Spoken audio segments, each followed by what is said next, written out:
this stuff that was like maybe like 2-3 years old. You know, like my brother Project Pat would come to my house all the time. Be like, man, y'all beats ain't hard no more. Yeah, your brother would say that too. Yeah, he would say, hey man, y'all ain't popping no more. He would tell me this stuff. Be like, man, what y'all doing? Y'all heard just getting high and partying. Y'all ain't trying to put out no mixtapes. Be like, yeah, that's what niggas doing now. Y'all just, oh man, y'all ain't paying attention to what's going on, man. Like, y'all ain't popping, man. I'm just being real with you today, man. Baby. It's your boy DJ Squeak in the house for the motherfucking 9-6 hole.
That's why you come up saying, please forgive me, I cannot do that. Now once upon a time I could say that I'm never coming back. Last thing that you'll ever see of me is flesh and turn to back. Funkin' with the double B, I'll make you funky D.I.E. Ain't no way to run with shot, no as in trouble. Double shots up in my cup and shots up in your muscle. Hustle from the violence, you fucking trouble. Bitches humble, now you read that shit, bitch, feel the fucking wrong. It tastes of red in my blood, fucking stupid bitch, I laugh. Bitch, you weak, feel the heat as I grip up on your teeth. Rip them out, make them shout, torture from the fucking south. Suffer slow, now you know that confetti ain't no hoe. I got no patience when it comes to this. You scream and shout and fucking piss. Trust the process, you will know that Freddy comes with weapons. No, put you in the darkest cold, now come and feel it very slow. Take it in that you and then now time to lay your ass in bed.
la mafia, todos los raperos quieren cobrar gangsta con los repetidores son inhibidores. Pero saben no se me dejó conmigo. Loros que hablan, critican y señalan nuevos, pero ese poco lo harán. Quietito que el dueño del rap, la música pasándolo en zigzag. Pac, los raperos del trap, Pac, los loros del rap, Pac, los demos del clan.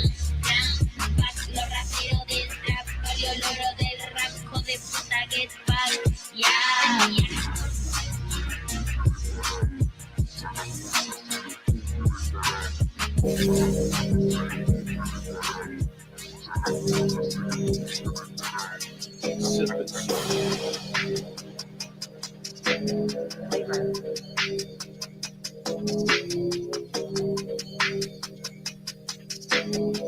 Nobody calls to be a wrestler in this whole game.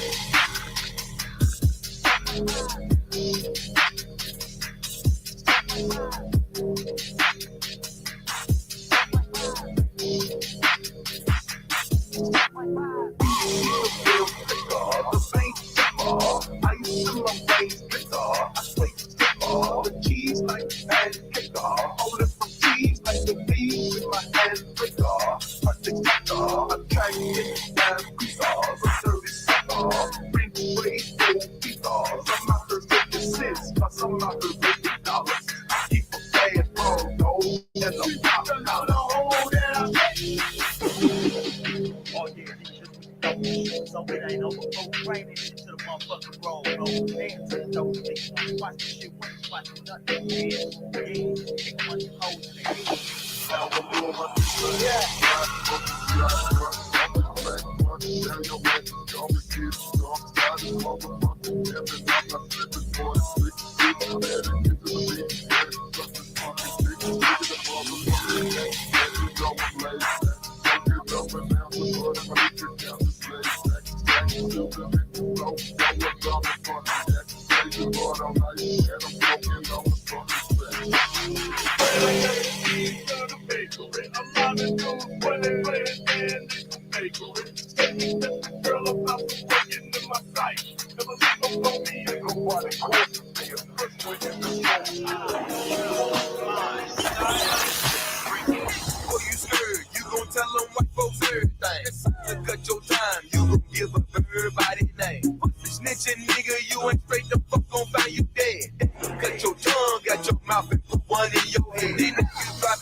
Trickling again, huh? Yo, Fly, this time give me a pound of that dope shit, man. And serve these motherfuckers again. Like this, y'all.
Jump aside, be on the lookout for that upcoming shit, baby Fred. Quick dog, my nigga Tino, yeah. All that shit'll be out for DJ Prince production, and everybody else down with DJ Prince. We out this big, yeah.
Hey yo, what up, gang? It's Betty Rain out here.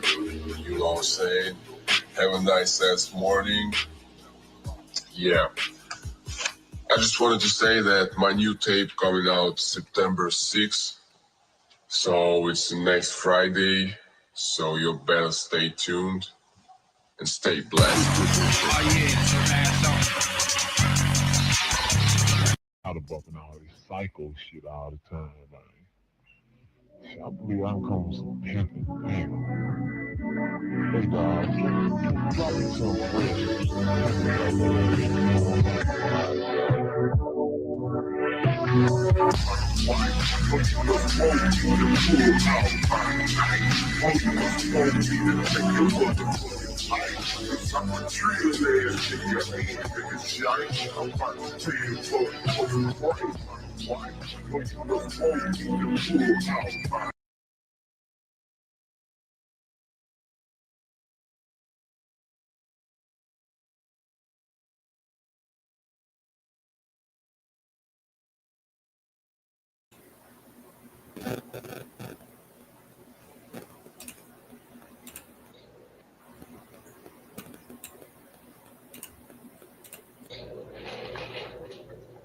Well, hey guys, this is Pup Nikon.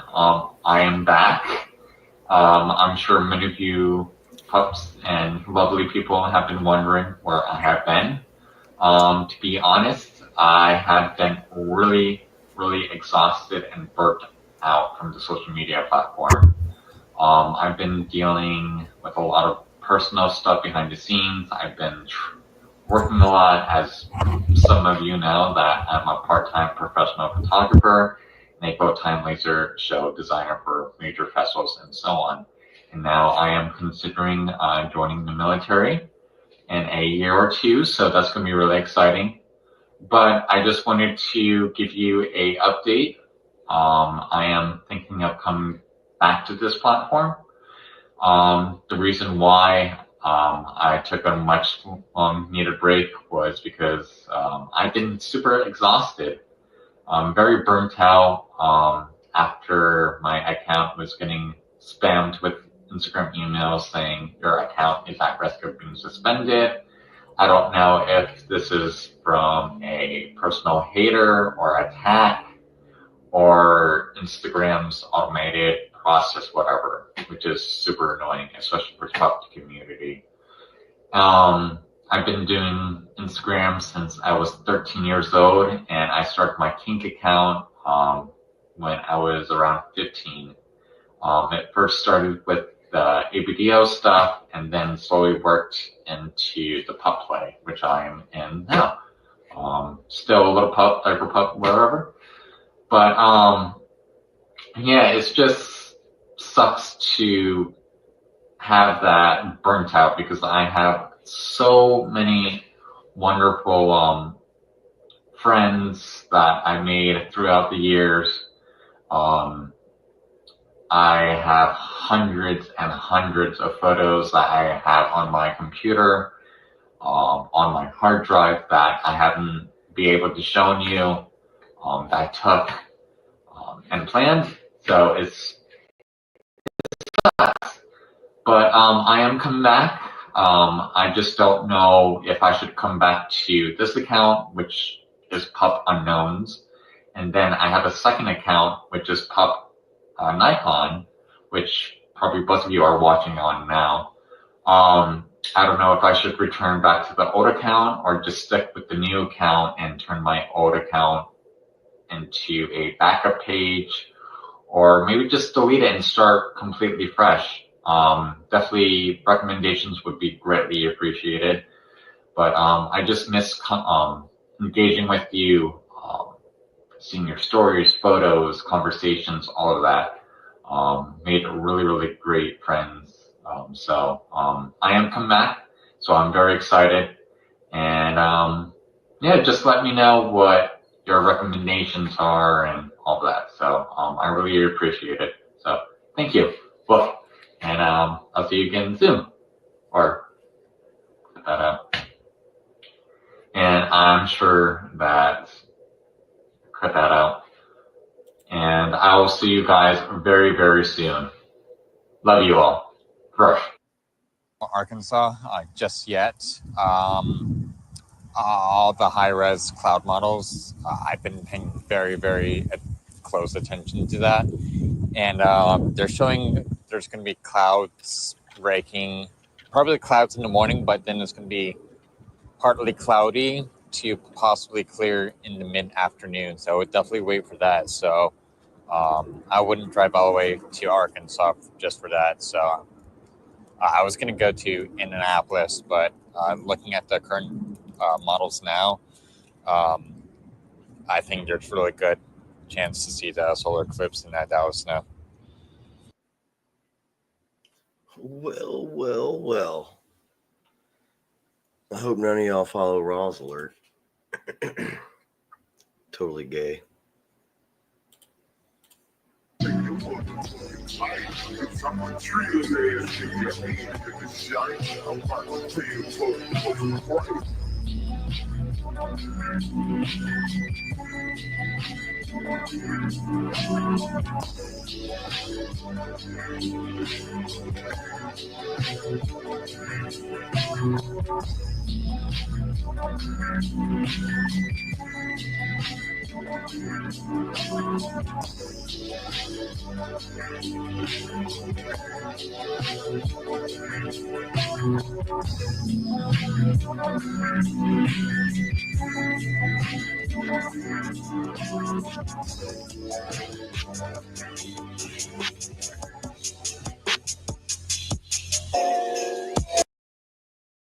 Democrats woke up today to a big "you're fired." 1,000 workers at the VA fired. 2,000 workers at the Department of Energy fired. 3,000 workers at the U.S. Forest Service fired. And 1/10 of the CDC was fired too. It's all happening over Zoom. They log on, get fired, and are made to evacuate the building in 30 minutes. Elon just called himself the weed killer. We do need to delete entire agencies as opposed to leave part of them behind. It's kind of like leaving a weed. If you don't remove the roots of the weed, then it's easy for the weed to grow back. Musk says, how many agencies do you really need to run a country? 99? Not 450, that's for sure. Musk is a corporate turnaround artist.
Trump is a narcissistic sociopath, and in the space of a month, he has sent the United States hurtling towards not just authoritarianism, but dictatorship. I do not use those words lightly. If you look at the array of things, Katie, that has happened in recent times, they were almost unthinkable. We always thought about the United States, whether it swung Republican or Democrat, as a place where pluralism would win out, where there were checks and balances. There are none left. The Republican Party has become a cult. It has mutated from a political party into a cult. And this is a moment of extreme danger for the United States, for Europe, needless to say, for Ukraine. In fact, I would say in European terms, it is the most perilous moment we have had since the 1930s.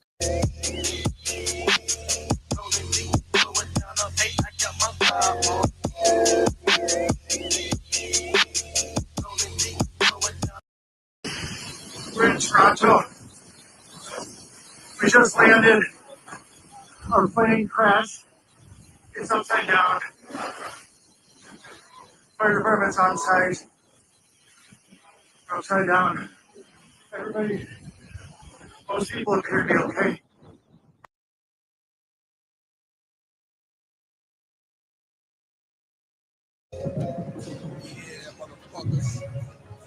Chronicles of the Juice Man. Also, do not buy any Juicy J tape from TNT for audio. No bootleg motherfuckers. Game ain't shit to me, but some cartwheels. 90% of these niggas not real. Started rapping, found out these rappers jury not real. Swear shit ain't fucked up. Never had a deal, but got more guap than all of y'all. Somebody in public. Yes, it is. And it's a crime to insult them online as well? Yes. The fine could be even higher if you insult someone in the internet. Why? Because in internet, it stays there. If we are talking here face to face, you insult me, I insult you, okay, finish. But if you in the internet, if I insult you or a politician, that sticks around forever. Yeah. If somebody posts something that's not true, and then somebody else reposts it or likes it, are they committing a crime? In the case of reposting, it is a crime as well, because the reader can't distinguish whether you just invented this or just reposted it. That's the same for us. The punishment for breaking hate speech laws can include jail time for repeat offenders. But in most cases, a judge levies a stiff fine and sometimes keeps their device. Tall, skinny nigga, I should have been playing ball. But I had niggas spending $100 grand every time they call. Did I shoot to pick up a pistol and go rob it, nigga? I let my nuts hang, went out of town and went mobbing, nigga. Think about my childhood, all I remember is starving, nigga. Old niggas in Wochen und mit der Münchner Sicherheitskonferenz passiert ist, das kann man nicht ernst genug nehmen, weil die Trump-Administration einen Frontalangriff auf die Wertegemeinschaft des Westens startet. Es geht nicht um den Wahlkampf im Angriff, im Angriff auf den Wahlkampf, sondern es geht darum, dass hier aufgekündigt wird, was mal aus Amerika nach Europa kam, dass nämlich Rechtsstaatlichkeit, liberale Demokratien, regelbasierte Ordnung die Grundlage von Politik ist. Und das wird in Frage gestellt.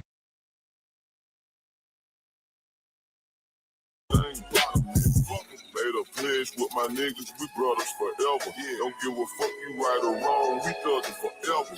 Shit, the treacherous in my hood, nigga. Every man for themselves. Richest nigga in my hood, nigga.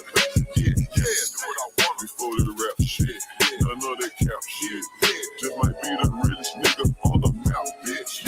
Here's your sister holding pounds on some trap shit. Hold it, got to go pick up some baller, I'll be back, bitch. 2,000 miles away, by my damn self. Niggas talk too much, so I don't need no damn help. I ran up the millions, you feel like we owe you, don't you? But tell the truth, you across some mouth for some paper, won't you? Well, I show you so much love, you ain't never did shit for me. I take that back, say run your mouth like a bitch to me. I ain't got no reference, cause all these bitches feeling me. They know deep down inside them what that niggas wanna be. Ain't no but one of me. He really from the streets. He really swung them piece. He really bought that double R truck. It's not a leak. Well, he was standing in a country where free speech was weaponized to conduct a genocide. And he met with the head of a political party that has far-right views and some historic ties to extreme groups. The context of that was changing the tone of it. And you know that the censorship I have to disagree with was you. specifically about the right. No, I have to disagree with you. Free speech was not used to conduct a genocide. The genocide was conducted by an authoritarian Nazi regime that happened to also be genocidal because they hated Jews and they hated minorities and they hated those that they had a list of people they hated, but primarily the Jews. There was no free speech in Nazi Germany. There was none. There was also no opposition in Nazi Germany. They were a sole and only party that governed that country. So that's not.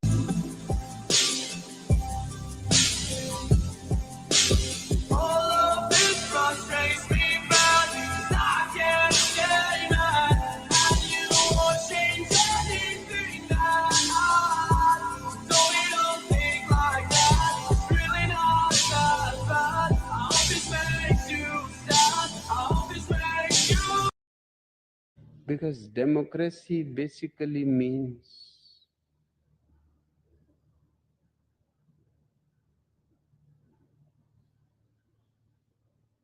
government by the people, of the people, for the people. But the people are retarded.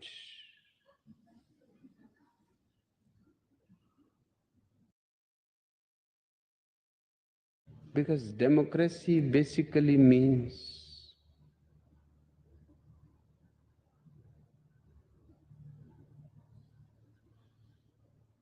government by the people, of the people, for the people.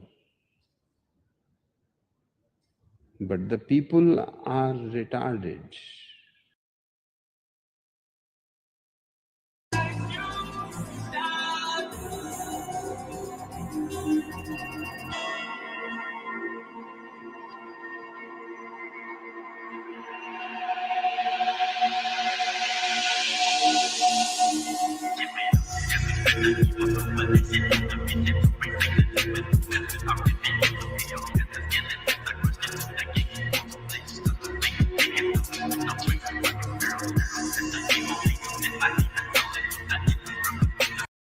Rogan, Elon Musk will relentlessly hunt down corrupt Democrats. They're messing with the wrong psychopaths, says the article. Podcast King Joe Rogan had a message for Democrats: weaponize government agencies and swamp creatures alike. Elon Musk is going to, quote, hunt you down. During a recent episode of his show, Rogan, who is personal friends with Elon, spoke about the continuing efforts to uncover government waste and corruption at the expense of the taxpayer through Musk's Doge. Rogan specifically addressed Democrat assertions that Musk is some sort of robber baron, evil billionaire after people's social security money.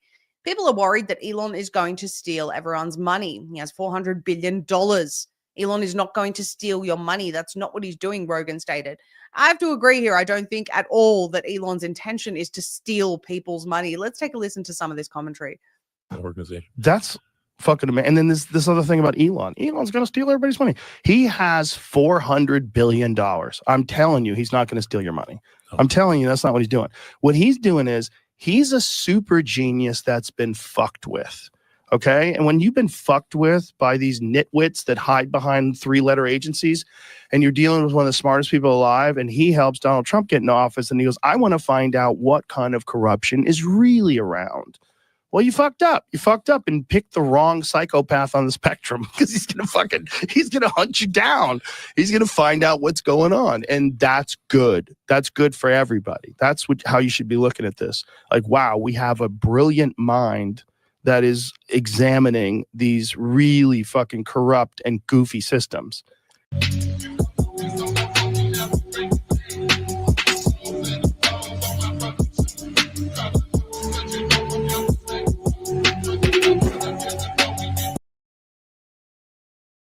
Impressed Yeah. with Obama's approach. You know, we realized we'd learned Obama's a queer married to a man who dresses as a woman. We'd all learned that. It's not common knowledge, you know, that Michelle Obama is a man. Of course.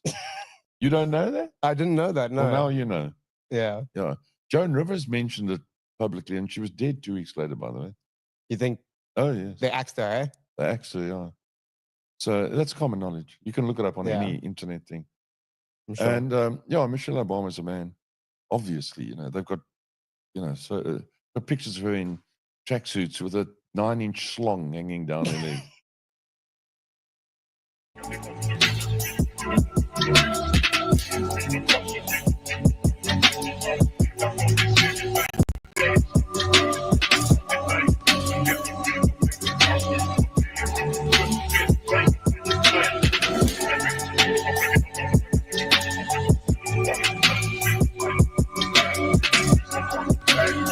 Because trans people in the bathroom is No, so scary. my claim What here are we doing is in other areas? my actual claim here is that transgenderism is false and we should eradicate it from public life because it's harmful to everyone.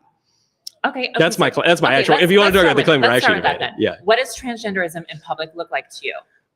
it's allowing men to be treated for the purposes of the law as women. It's men taking 900 sports trophies from women in Okay, that recent doesn't years, happen. and They didn't take they're- 900. They took 900. There's a report just came out from the United Nations, actually, 890 trophies and medals across 600 women who were competitors across 29 different sports and 400 competitions. That came out like yesterday. And they deserved them. It didn't happen, and they deserve them. Okay, that is the logic I hear from the pro-trade.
Fit and knees together, fit and knees together, fit and knees together, fit and knees together, fit and knees together. What? It's like you lose control. Please take him to the other side.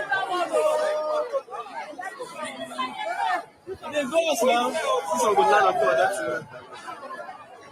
Why are they even doing this thing for goodness sake?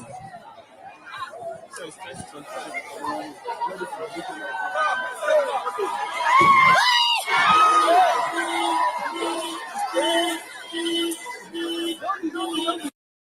See this one. Hey! Oh,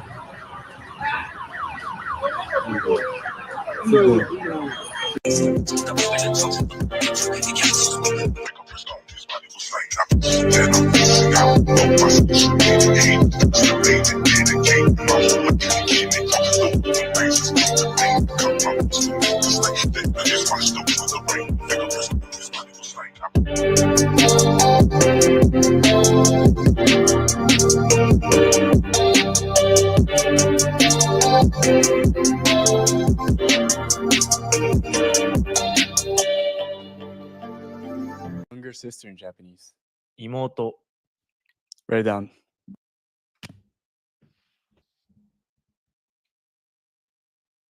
Oh, the left part is woman. Woman? Not yet. Not yet, woman. Younger sisters could be a woman, but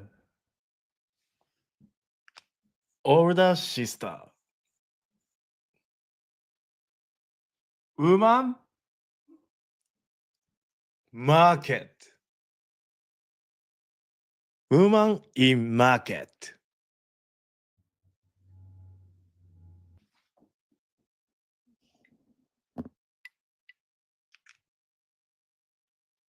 Mother-in-law. Old woman. why you gotta violate them like that? Me?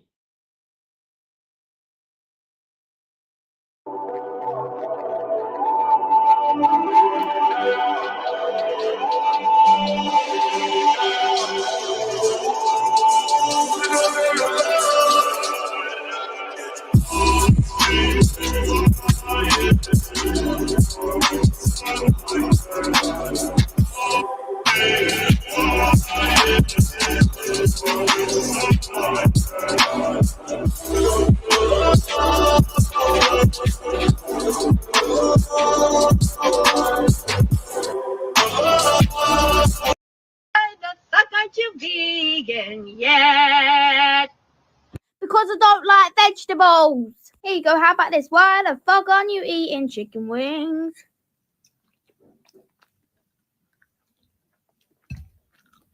Like you're asking people, why are you not eating vegetables? Why aren't you fucking vegan? Help the chickens. No.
Play by no rules. To say, will your president be awake at 3 o'clock in the morning to answer the phone? If it rings, shit, yeah, our president is up. Our president is a vampire. That motherfucker sent 23 tweets at 12:30. What the fuck is you talking about? That motherfucker is on it. Trump don't give a fuck. That motherfucker is on it, whatever the fuck it is. Every time he wake up, he just sign another fucked up piece of paper. Wait till they see this when they wake the fuck up, since they want to talk. We used to just being able to watch the news a little bit and then walk off. Not with Trump. Niggas is watching the news like it's the playoffs. Trump don't give a fuck. Trump don't follow nobody's rules. The president supposed to be at the White House. Our president is wherever the fuck he wanna be. Now we finna see what America is like with a motherfucking bully in that bitch. Trump.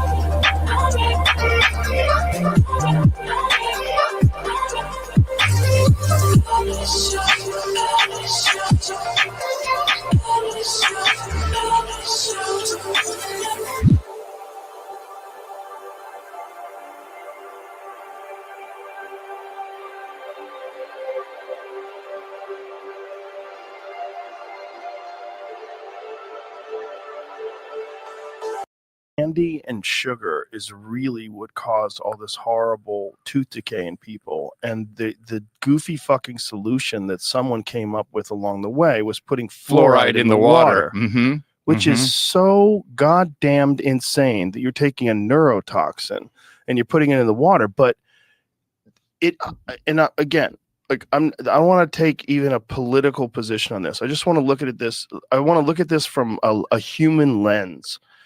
There is something that people do where even if something is obviously stupid, if it's a part of a system and there's enough air quotes experts that have endorsed this, regardless of the fact that we've seen time and time again throughout history that experts are compromised, you could have a court case for a murder and bring in experts that will tell you he definitely did it and experts that tell you he definitely didn't do it. So we know this for a fact, but still people argue on the side of the experts. And I've seen this about fluoride and it's so mind-boggling. There are conclusive studies that show a direct correlation between high levels of fluoride in the local water and lower IQs. And it's a neurotoxin. We know it's bad for you in large doses. And yet there are fucking people out there with college degrees who read the New York Times, who think they're sensible people that will get angry if you want to remove this neurotoxin from water, because look at all the strides it's done in preventing tooth decay. Yeah.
Alle warten auf das Licht. Fürchtet euch nicht. Alle warten auf das Licht. Fürchtet euch.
Oh my god, is I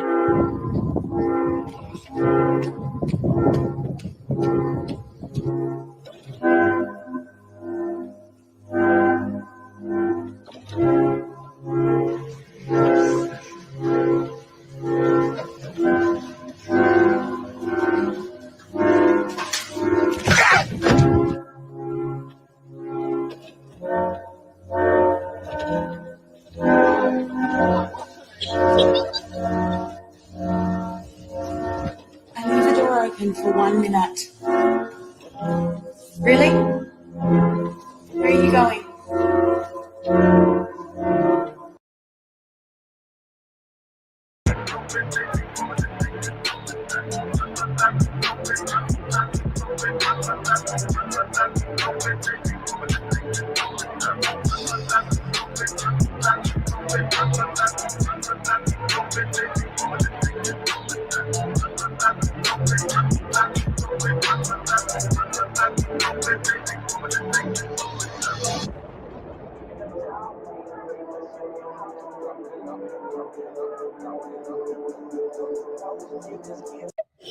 انت حلوة كده. What? Good, beautiful woman. Fuck you! No, don't understand. No touch. No touch, please. لا, no touch, please. جميلة. What? Beautiful, beautiful. What the fuck is this guy? Why? Oh, أي حاجة. What happened? Why you see my leg? Say good woman. Okay, go drive. Beautiful woman. Please drive. Drive, yes. Yeah, please drive. Yes, drive. Yes, drive. بقول لك ايه رأيك نروح البيت عندي؟ My house. 我告诉你，你觉得去我家怎么样？ No, never. Don't think like this. Never. I cannot. Wait, again. 我可以带我男朋友去你家吗？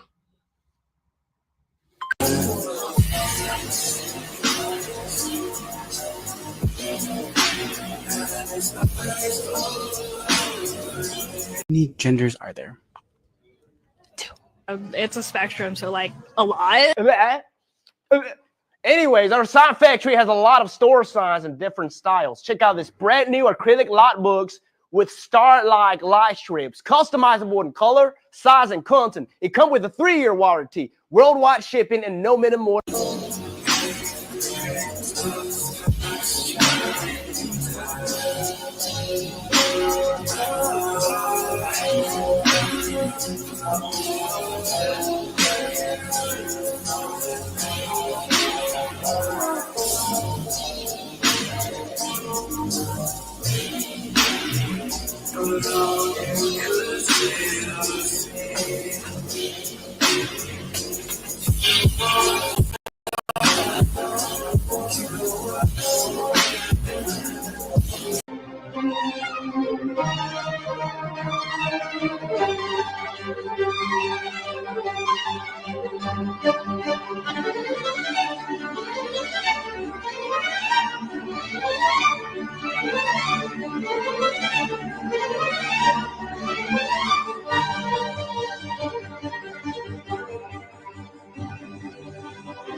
told you fuck you, it's fuck you for life.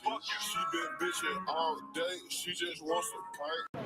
The man's come out with a knife there. Whoops! Look here, look. Don't fuck me. Look. God, he's got a knife. Go. Fucking idiot. You fucking idiot.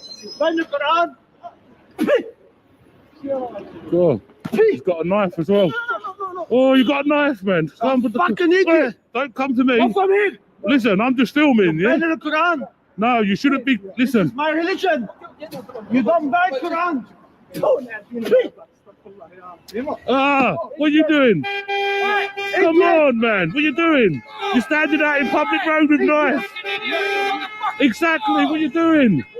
Bullies on the floor. Stand up for him, you fucking bully. You don't buy fucking. He just did. He's done it.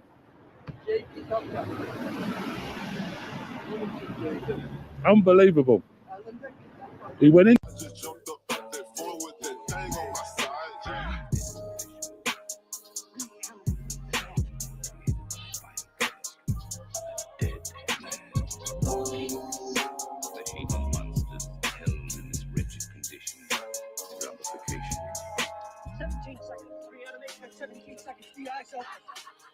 When experimentation becomes contamination.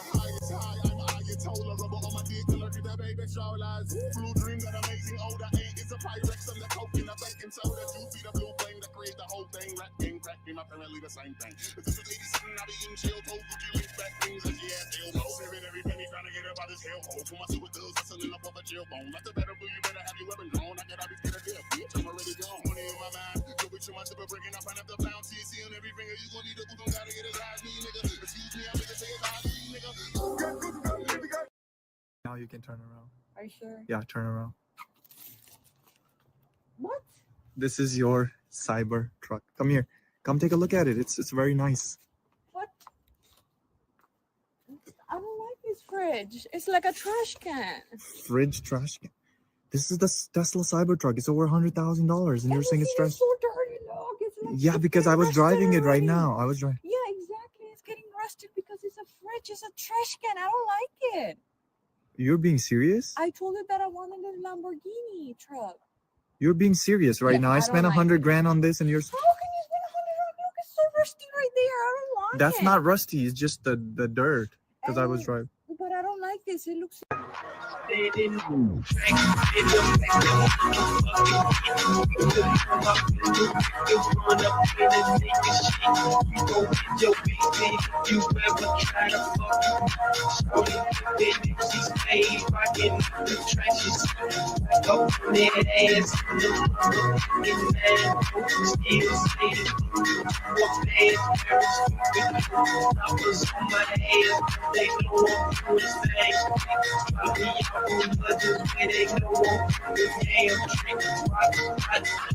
I was glad trying to get bands on the type of good they 60 years you told out trying to have a head of weapons take the ass praying motherfuckers this stepping I can hammer back the shoot at a dark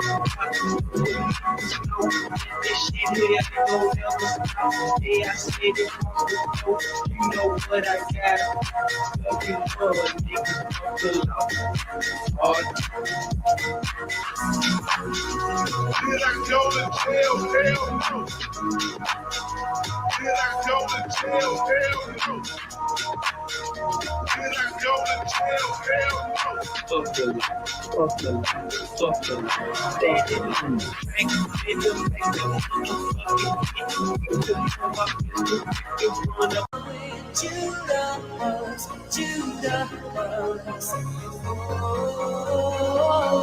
I'm in love with Judas.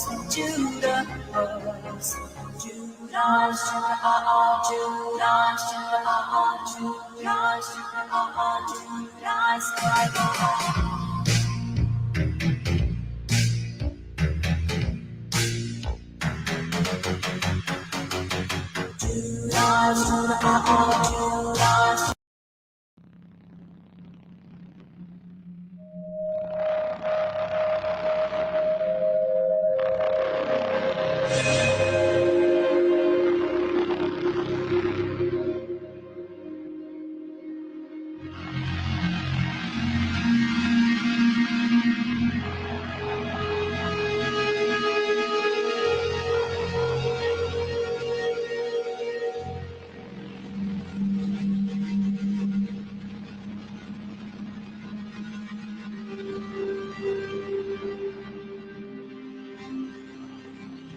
And computers, and defense contractors have been mass producing them for decades.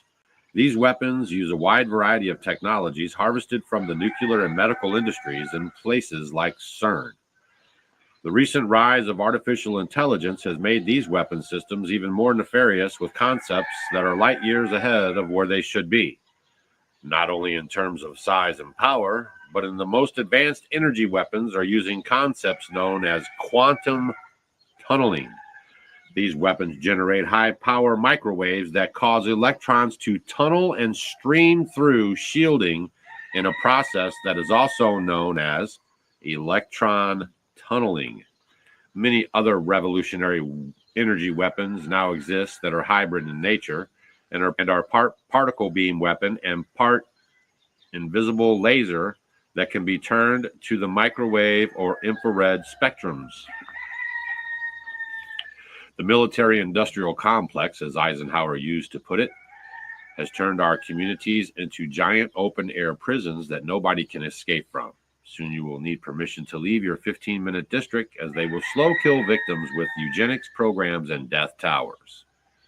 Understanding how we got here is a complicated history lesson, but energy weapons were rolled out and embedded into the infrastructure over the past 20 years as we innocently slept in front of our televisions and as we doom-scrolled from one crisis to another. The targeting for most victims begins either at the home or with seemingly random zapping attacks while driving near death towers, cell towers. This is also includes concussion wave and rumble attacks that not only come from cell towers but from smart infrastructure as well, such as smart meters, CCTV cameras, and streetlights. These attacks continue to progress in their intensity and their frequency as the Skynet Internet of Things activates more smart devices to join in. Victims will also experience headaches, nausea, extreme fatigue in the initial phase as part of the softening up process. This is all part of the strategy to progressively take people out, like stages of disease, and this process is part of a psychological harassment campaign against the victims as it attempts to wear them down and terrorize them. This is my latest read I'm doing here. It's called The Transhuman Genocide. You might want to get that. It's a very good, easy read. And it goes through a lot of this electromagnetic stuff, that we're being bombarded with right now. Okay. And this stuff, you really need to look into this stuff. Okay. I have done a lot of homework into the EMFs, electronic magnetic frequencies, and there is a lot to it. All right. If you guys are following the med beds, okay, that's basically a thing where you lay down in a bed and they use frequencies, okay, on your body and stuff, right? So we know that frequencies affect your body. It's a fact. Otherwise, they wouldn't be trying to go for the med beds. So just keep that in your mind. All electronic, interference with your body causes you some type of harm. Okay. Now there's a book that you guys can get. It's called Dirty Electricity. I highly recommend you guys get that book. Before Stacy and I were moving off grid, we were trying to figure out why we weren't feeling that good and, kind of irritated and not sleeping well. And, we just started deep diving, and we knew it was our food, a lot of processed food, a lot of things you can't pronounce are in your foods. We knew it was some of the environment, the formaldehyde in your carpet, or maybe the fluoride in your drinking water, and all the other chemicals you're being bombarded with every day. But then we also started to think about, what about the electricity? And we got this book called Dirty Electricity. And then it really started clicking. Okay, so then when we moved off grid here to our log cabin, we live in this log cabin over there I built myself, and we live off grid, no public utilities and no, power, and we have no outlets in our house. And so we've noticed over the 15 years of living here that our health is getting better. We're more aware, we're more cognitive, just all of these things. Our health is better, we're sleeping good, all this kind of a stuff. Okay, so then that really clicked, man. It was like right on. Okay, so then now we have proof positive that this works because we have been the litmus test, right? Now I want to let you guys know that is the goal, is to get everything electrified and smart metered, and your appliances on your home, everything's going to connect to the dark web, so to speak. Okay. I ran across a patent. There's a bunch of stuff going on with this stuff, this biometrics, and they're out after our DNA. They're out after our biometric.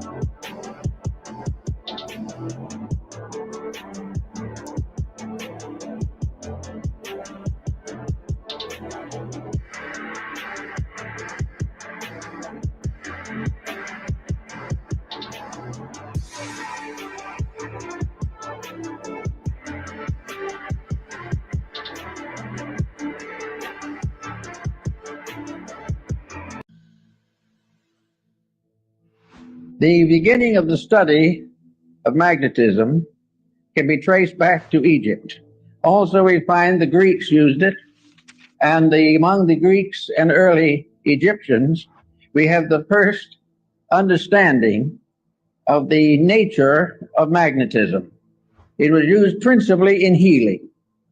It was well known to Pythagoras, who gave us considerable information on the subject, which was promptly forgotten by everybody else. Then we have little knowledge of it, except through the Arabs.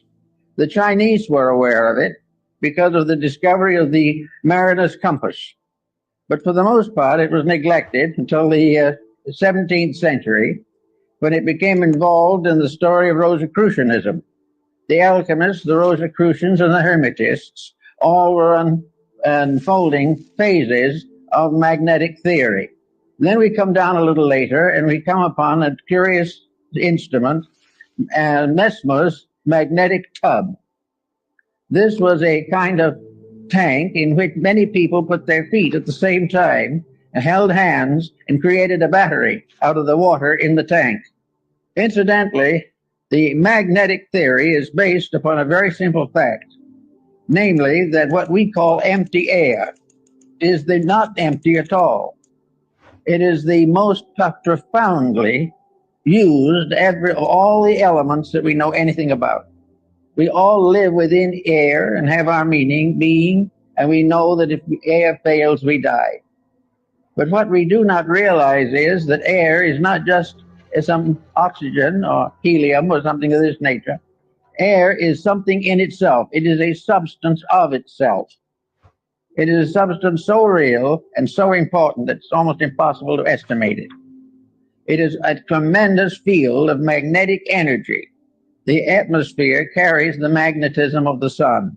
The study of the magnetic power of the sun will be more or less clearly understood by the study of the seasons. Winter, summer, spring, and these things have all to do with a magnetic factor in the air.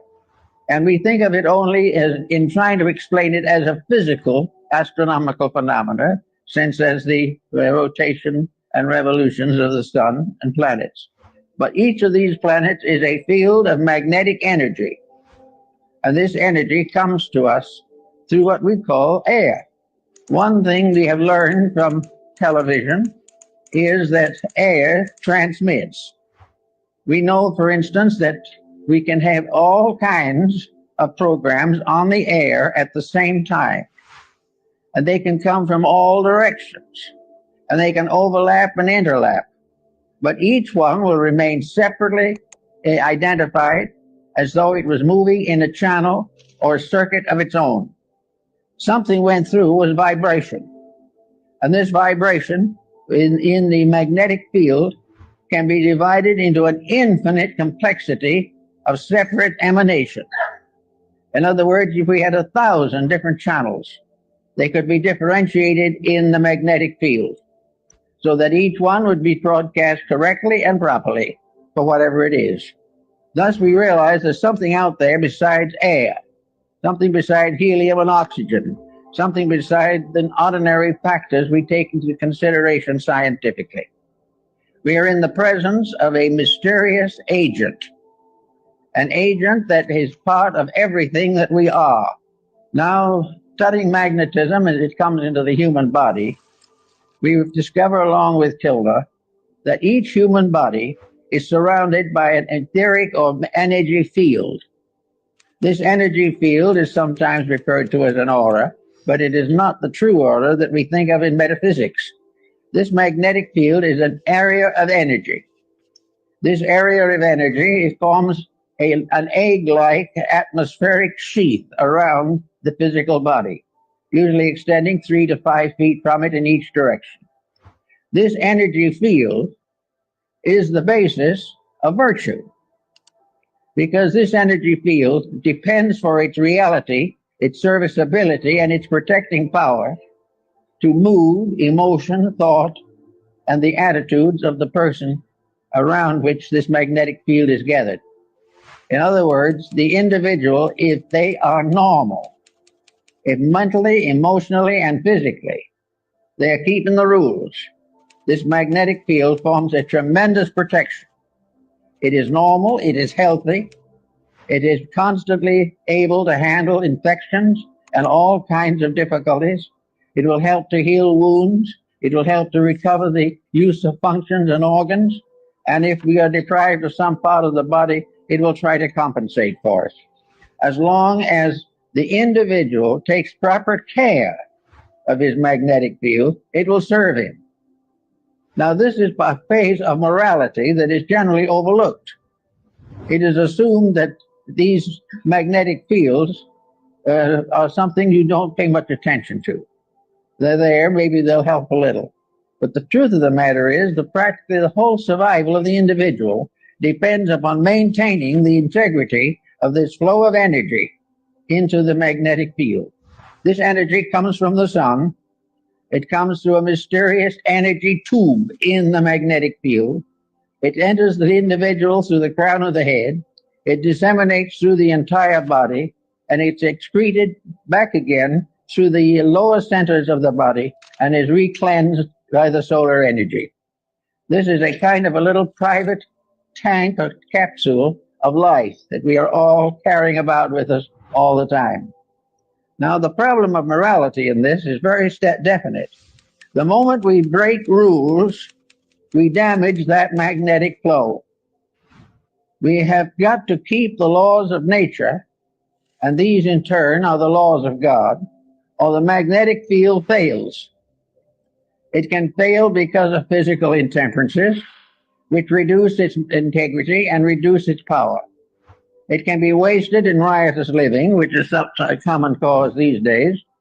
It can be variously destroyed by moods, by attitudes, by fears, by complexes. It can be destroyed or damaged by alcohol, drugs, narcotics, all kinds of things. But if this field is damaged, it immediately reacts into health. It damages the individual's vitality. It makes him more easily subject to contagions and infections, and it definitely shortens the life expectancy. Now, we think of the magnetic field as surrounding the entire structure of the body, as Kilner shows in his work on the human atmosphere, and Babbitt also in his study of the atom. This, however, is only a phase of it. Each part of the body has a magnetic field. Each unit within the individual has its survival in a unit of energy. And this unit of energy is present in the smallest subdivision of imaginable space. It is in the tiniest atom. There is no such a thing as a dead particle in the universe. Even if it is killed by something, the very disintegrating process is a symbol of life energy. Therefore, we are confronted with the natural problem of realizing that virtue is to keep the law of the energy field. Now, the law of the energy field, just by coincidence, is also the law of integrity. The energy field is what establishes right and wrong. The energy field tells us that to lose our disposition and temper is wrong. To use various negative, destructive attitudes is wrong. To compromise the principles of right living is wrong. To think badly, to feel unpleasantly, to be engaged in any action or concept which is contrary to the common good damages the magnetic field and therefore is wrong. Selfishness injures that field. Every vice we know, the breaking of any of the 10 Commandments and a number of other rules results in damage to that field. It has nothing to do with nation. It has nothing to do with the ordinary concepts of codes, because the final code itself is based upon the life principle in each part of the human constitution. So we have each little cell has its own moral responsibilities. The stomach has its own magnetic field. The stomach is not simply an organ. It is an organism. It is a living thing within the human body. The same is true of the heart, the brain, the glandular structure, all the organs, the intestines, all the motor system, the nervous system, the endocrine system. These are all entities. They are entities of magnetic unities. They are part of living organisms that are cooperating together for the common good. To abuse one is to damage all. To neglect one is to neglect all. Each of these organs has its own field in the body. And all these fields together constitute the grand magnetic field that surrounds the complete person. Now, we go inside of this for a moment to see what we're dealing with. So we go back to Pythagoras, who was very timely in that. He tells us that in Egypt, there was a temple in which therapy was the result of this contemplation of symmetrical geometric solids. In other words, the images of therapy were mathematical cubes, octagons, and various forms, dodecahedrons, each one placed upon a kind of altar or pedestal for the contemplation of the sufferer. All were symmetric geometric solids, perfect and complete in structure. To look upon them was therapeutic, because to look upon them accepted their energy as a reality in our lives. Now, these stone solids apparently were not alive. They only gave the impression of value, but actually they were alive. Every form in nature, natural or artificial, has a magnetic field. From the tiniest atom to the greatest galaxy, the magnetic fields are present, and the rules of each of them must be obeyed. Now, if an individual looking at a geometric solid sees in it a perfect proportion, this realization enters into the subconscious life of the person. The imagery of that solid is sent into the consciousness in the form of a benevolent magnetic center. It means that the individual is seeing a harmony, is seeing something in perfect order and perfect correctness. And in visualizing, wherever we see perfection, it improves ourselves. Wherever we accept discord as inevitable, it injures ourselves. Everywhere looking around us in nature, we see that all natural things are benevolent. It is only when these are abused, mostly by humanity, that these benevolences are lost. So we find that we live in a universe in which everything is in harmony if we are. Now we can say, of course, that somebody else might be out of harmony, and this could injure us. Actually, it's not quite true. The magnetic field which protects us against any negative magnetic field that does not arise within ourselves. We are not contaminated by other people unless by our very conscious weakness or our intellectual weakness or our emotional weakness, we surrender our integrity to the attitudes of other people. If we commit misdemeanors of one kind or another, we are responsible by the effect of these mistakes on our own magnetic field. Now, the magnetic field not only covers this type of thing, but it covers elimination, the intestinal walls. All of this type of thing is damaged, as we know, by hysteria, by various moods. The individual becomes ill because of a bad disposition. Now, we consider this to be just symbol of something that happens that way, but it is not. The individual who is sickened by dispositional fault is sickened because he has damaged the magnetic field of some essential part of his own nature. If he has damaged the magnetic field of his digestive system, he will have dyspepsia. And if the dyspepsia lasts long enough and the magnetic field is sickened long enough, then enduring chronic ailments can set in. No individual actually is infected entirely from himself, but never completely without himself. All of these unities of facts must be in harmony. Now, in the Rosicrucian philosophy, we had alchemy, the transmutation of various phases of life. Alchemy was a transformation and a transmutation of energies. And these energies are essentially the same ones that we have in magnetism. We therefore have a constant realization that everything we do and everything that we see and have has values of its own. Now let us pick up a pebble from the beach, and we suddenly realize that we're in the presence of a little stone. Today there is quite an interest in little stones, all kinds of stones. We are interested in the crystals that form in rocks and all these types of things. But crystals are formed by magnetism. They are formed by a rate of vibration peculiar to a certain element. And that particular rate of vibration can evolve through the mineral, plant, vegetable, and animal. It is always present. There is a magnetic core on each kingdom, and each kingdom unfolds within this magnetic field. And within each of the composite fields, individual members of the fields with various degrees of growth are variously individually conditioned.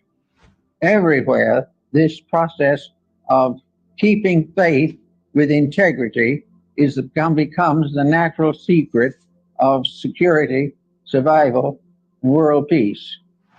Now, we can say that it would be very unlikely that, we'll say, a potato could have a magnetic field of its own, but it does. In fact, every cell within the potato has a magnetic field of its own. Therefore, we come into the problem of nutrition. And nutrition is very largely the study of the magnetic fields of various food products. It also tells us what happens when these food products are adulterated or are variously misused or poisonous elements are introduced into them. All this is part of a mystery that is solved in magnetism. We pass laws against these misuses, but we fail to realize that it is not just the physical factor that we have to work with. The physical factor is only a fragment of it. The main problem is to realize that behind all of these problems, whether of government or of religion or of philosophy, all these things are in trouble because of lack of integrity. And integrity is simply keeping the laws and rules of energy fields. Each field has its own integrities. All integrities in all fields are compatible. All lack of integrities All departures from integrity in any or all fields are in conflict constantly. The only way the individual can escape conflict is by never abusing the energy factors of his own life. He must never abuse his body, his emotions, or his mind. He must never permit himself to develop attitudes that are incompatible with the integrities which nature has bestowed. The magnetic fields are absolutely honest. There is no possible way of making them dishonest. The only thing we can do with them is to destroy or limit the manifestation of their integrity. If we break the rule, we lose the benefit of that particular energy. When we lose that benefit, we then say that evil has come to us. But it is not an evil thing that has come to us. It is the failure of a good thing to be developed and purified and intensified. The magnetic fields are also in a state of constant evolution. They're in evolution in the life of the person. The individual may be born on a certain level of magnetic integrity. If he becomes a better person, he strengthens these values in himself, because actually it is all a matter of gradually strengthening the perfection of an energy resource.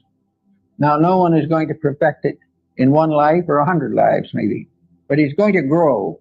And the more integrity grows, the more rapidly the individual becomes harmoniously adjusted to the principle of life to which he belongs. In our world at the present time, we're in a sad state in which practically everyone has broken every conceivable rule. We are living day by day, trying to live off the profits from our own mistakes. And this is not really profitable. We are not realizing that this has nothing to do primarily with the theology. This has nothing to do with laws of government. This has nothing to do actually with our legal codes. It has to do with the relationship of energy to its proper ends and purposes. We know what it's supposed to be. We know what it's supposed to do. And we know that it isn't accomplishing that. Everything that has an existence has a magnetic field. It may have one that is not even visible. And the whole of our atmosphere, the whole of the world in which we live, is one mass of magnetic interplays. But as long as these are kept honest, they are all compatible. And a universe in which there was no dishonesty would be free from every infirmity.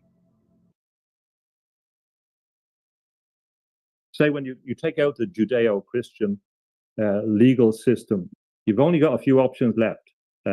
Sharia law is certainly one. Ruled by the computer, total control by artificial intelligence, ruled by criminal gangs like you have in parts of Mexico. I've accommodated my mind to the possibilities because I've studied history and legal history and what's going to question. With better data comes better candidates. Start hiring for free today. A lot of people ask us, what's the difference between mudwater and mushroom coffee? First, we are mushroom coffee. I'm a bit skeptical about the rise of mythology insofar as it seeks to deontologize the phenomenon. And there's a lot of people that believe that everything is mythology in the sense of also a false story. So mythology, and a lot of mythologists, it's a critique I have of Joseph Campbell. I'm not sure sometimes if he believes in these things as real phenomena, whereas there's an element of it that is ontologically out there for me. So I don't necessarily, I think when you read sometimes with Jung or with Campbell, you're left with wondering, does he actually believe there are things out there, or do they always believe that it's in the psyche or merely in the... So that's why mythology, I understand that, although mythology is critically there, but just mythology, or the idea that it's mythic and has no ontological reality, is a problem that the Germans experienced, in particular in the 19th century. And it was really about whether Christianity existed or not. Now, I believe that it happened, that the story happened. whereas most people, a lot of people now believe it's mythology. Certainly, there's elements of the story which have variation and we can't be certain about. But that distinction is critical. And strangely, paradoxically, if we say it didn't happen, if we take the Christian story, the onus to explain what actually happened and why it's so interesting to people is heavier, and, which is interesting. So that's like what Jordan Peterson engages in. You see the same problem with Jordan Peterson. People say, "Well, do you actually believe in these things?" And he has given very evasive answers. He's getting more solid in his answers recently. But so that's why me issue with mythology. I'm very interested in mythology, but I think there's different gradations in it. And yeah, I understand. I don't want people to understand that when I'm talking about Irish mythology, that I don't think there was a real element to this. That I don't believe in fairies. Even the question in Sweden, if you take the issue of trolls and all these beings, there's a question about, for me, do these exist? Now, for a mythologist, a storyteller, a lot of people would not believe that they exist, for example. These are the questions that come into being. And I think if you mentioned Jeffrey and you thinking aloud in some of his recent talks and with the studies in California, there's a lot more, people are taking these phenomena a lot more serious now. So they're not just mythology. So that's a long answer to that question. Yes, but it's fascinating. We will probably come back to that because I think it's a matter of where you delineate between the physical world and the non-physical world, as it were. Yeah. Anyway, you've written many books with titles like The Mystery of the Trapped Light, Mystical Thoughts on the Dark Age of Scientism, The Mystical Accord, Sutras to Suit Our Times, Lines for Spiritual Evolution, Empire of Scientism, The Dispiriting Conspiracy, and most recently, you published a book called AI Posthumanism, a cryptic soap opera, which I'm sure that, or I know that I want to delve into that topic a little bit later on here. So, you said you mentioned Jeffrey Mishlove there, and we talked about him before we started recording this episode. But I learned about you mainly through your amazing thoughts and insights that you display there on psychologist Jeffrey Mishlove's fabulous YouTube channel, New Thinking Aloud. You've made dozens of episodes with him, haven't you? I think the last time he mentioned it was 46. 46. That's fantastic. So that's a prime outlet for your thinking, I guess. Well, for me, he's kind of what indigenous people would call an authoritative source in that sense, and because you're talking to someone who has had contact with a lot of people that are very, very important in the countercultural movement. And his friend defined the countercultural movement, Theodore Roszak. So he was there and he talked to all these big thinkers and some people that don't appear in the records. He did talk to Joseph Campbell, interview him, and other people that I'm interested in, like Malachi Martin, which, the interview is lost. But so always when I'm coming up to interesting people, he says, "Oh yeah, I met them." And so it's great to get it from the horse's mouth. And then sometimes you have to meet people to get a sense of your own sense of, it doesn't mean that it's accurate, but it's important for me to get to meet people in order to kind of locate them or to sense them. And sometimes you rely on other people to do that. So it's interesting to see how a person perceived another thing, because it can fit into the message. It's not determinative, but it's an interesting part of the whole picture. Yeah. So it's very, very useful contact, and very, very, because California becomes critical in a nodal point in the evolution of this story. Interesting. Why is that? Why California? Well, you find in the book that I'm finishing at the moment, what I'm explaining is that future governance of the human is going to be by total control of their nervous system. That's the dystopian aspect. And in many senses, what's happening is we are having a new nervous system, and this is the way it's described in cybernetics and nerves of government, which is happening. This describes the system of control, which is growing. It's analogous to the human nervous system, but it's mechanical. And in that, you see that there's certain phases, certain times, which are critical. So I liken those to nodal points in the brain, like you have an executive control and you have a subconscious, a history. So you see it's shifting at various times. Now, London is a critical place. London, in relation to executive control, is just a critical place. And I locate that in the Norman tradition in particular from France. So, and this is the basis of my critique in relation to power structures, which I've sought to elucidate. So California became important in the mid-19th century, and it was described when they were setting up Berkeley. They said it would be an extension of empire, even after independence. But that's there, and that became a node for Japan, for example, for the Navy base. Mm-hmm.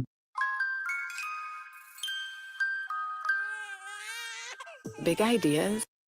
If you look at UFOs, the Navy, Silicon Valley, you can't escape from the significance of California. Sweden in the 70s and 50s was critical. So if we think about a lot of this during the time of Emanuel Swedenborg and Carl von Linnaeus, and they were involved in the Swedish Scientific Association, and they were related as well.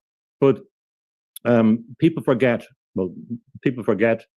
that Swedenborg had a great scientific reputation, and he became interested in spiritual. They also forget that Linnaeus wrote Nemesis Divina about his conception of God, and this is critical. So Sweden was a nodal point, and of course, when the theory of evolution has been presented in London in 1858, the two theories of evolution, remember, they're presented in parallel. Well, Wallace and Darwin, right? Wallace and Darwin, yeah. And of course, we don't hear about Wallace. Why? Because there was a spiritual dimension to it, and that wasn't in the picture. So something was lost in translation. But they were presented at the Linnean Society in London. The society set up to honor Linnaeus. So it was a direct connection. And of course, ideas of where humans fit in relation to evolution directly come from his taxonomy and his desire to organize nature, whether he intended that outcome or not. And Swedenborg is he's the basis of the spiritualist movement around the world. So when we're looking at spiritism in Brazil through Kardec, it goes back to Swedenborg. You could argue that American transcendentalism goes back to Swedenborg. A lot of spiritualism in London with Blake goes back to Swedenborg. His profound influence. And even just another 2 points about that for people that don't know about Sweden. Even Beowulf, the first poem in the English language, epic poem, it came originally as a story with links to central Sweden. And in fact, reading it in Old English, as a Swedish speaker, you would understand it better than a modern English speaker. The connections with some places. So Sweden has been underestimated in relation to its influence, and there are things to be discovered in Sweden that have been left behind in its ultra-modernist secular movement. They have very interesting contributions to these debates. So Sweden was a node. So these nodal points shift as with elements in the brain, and you have to follow certain patterns in order to follow. Germany in the 19th century and in the 18th century, and Goethe and places like Jena, etc. There's a lot of literature about that now. Particular nodes in Germany were critical in relation to what was happening. And we see, for example, in that, just to point to one more thing, a shift in the 1830s and 1840s away from natural philosophy to the idea of the scientist. And it happened in Britain in the 1830s and in Germany in the 1840s. And that's quite a definitive point where they say, well, we're not engaged in natural philosophy and we leave certain things alone. And wrapped up in that is certain ideas like biological determinism and ideas of who we are and what life is. So this is the thing that people assume, oh yeah, I know what life is, but actually the greatest philosophers don't know what life is, and they can't describe it, and they can't define it, which is very, very important in relation to, debates about what life is, the meaning of life, the meaning of what, and so that debate is all the people engaged in these debates had to come to those considerations. And as well as that, the last point, in relation to what consciousness is, my argument is that there's no hard problem of consciousness, really, that consciousness is spiritual consciousness. And what happened, particularly from Thomas Henry Huxley, the X Club in Britain in the 1860s, and in parallel thing in German society as well, but in particular in Britain, out of an imperial administrative sense, that they simply excised the spirit from the thing, and they left consciousness. That's where psychic forces came from in the 1870s. They had to come up with another word that was suitable to the scientists around them. So psychic forces was a definition used. And psychology came on stream exactly at the same time. So psychology is the leftovers from the spiritual world. And now, as we move to a post-materialist world, people realize they have to recover what was put aside. And so I would define consciousness in terms of... At Harbor Freight, we do business differently from the other guys. We design and test our own tools. Spiritual consciousness, which opens up what was there before. I couldn't agree more, but I mean, people like you and me can say that there is no hard problem of consciousness, but for people who are staunchly, materialist or physicalist, there is a real hard problem. Because I mean,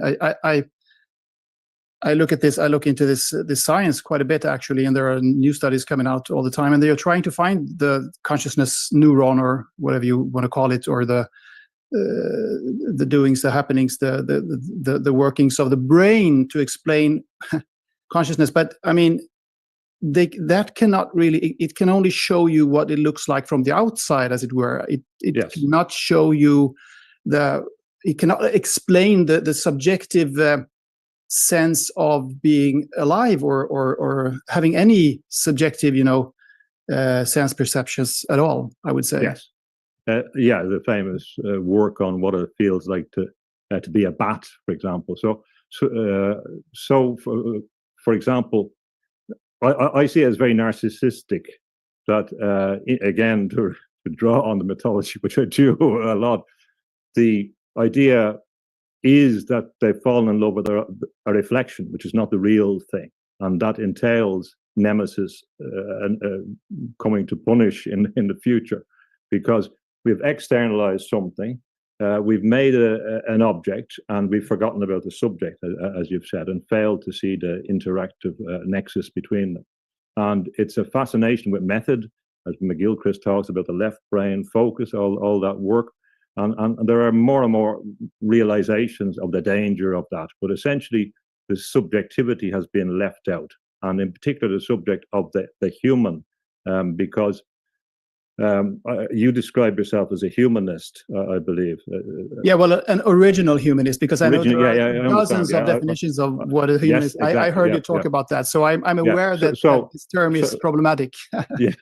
So accepting it in its positive meaning, you come back to some respect for the inherent dignity of the human. If we go back to the Renaissance, Mirandola, all that, the idea of dignity was fundamentally associated with that type of humanism. So it's a very noble, original pursuit, as you've said, before it becomes reduced later. But you're forced to recognize what the human is in that, and you're forced to try and understand what the human is. And in spiritual terms, where that fits in is the idea of the pontifex, the bridge between heaven and earth. And this is what's like Syed Nasser Hussein Nasser has explained about this clash between Promethean man and the idea of the pontifex, which is in all spiritual traditions, that we're in the center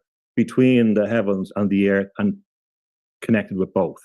And that transcendent connection is severed by a lot of modern articulations, which are misarticulations, as you have anticipated and suggested in your wider definition of humanism. So, and now, of course, it's becoming clearer that transhumanism comes from humanism, and posthumanism is a reaction to it. But that doesn't take away. So there may be in future, the other trend, which is kind of forgotten about, is personalism. So I think there may be some reiteration of something like human personalism to bring the original meaning and that personalism has to allow for the transcendent. It cannot, in a post-materialist world, methodologically even, it cannot exclude those aspirations to whatever people want to call the supernatural, the higher transcendent realm, the internal realm, whatever. Yes, I agree.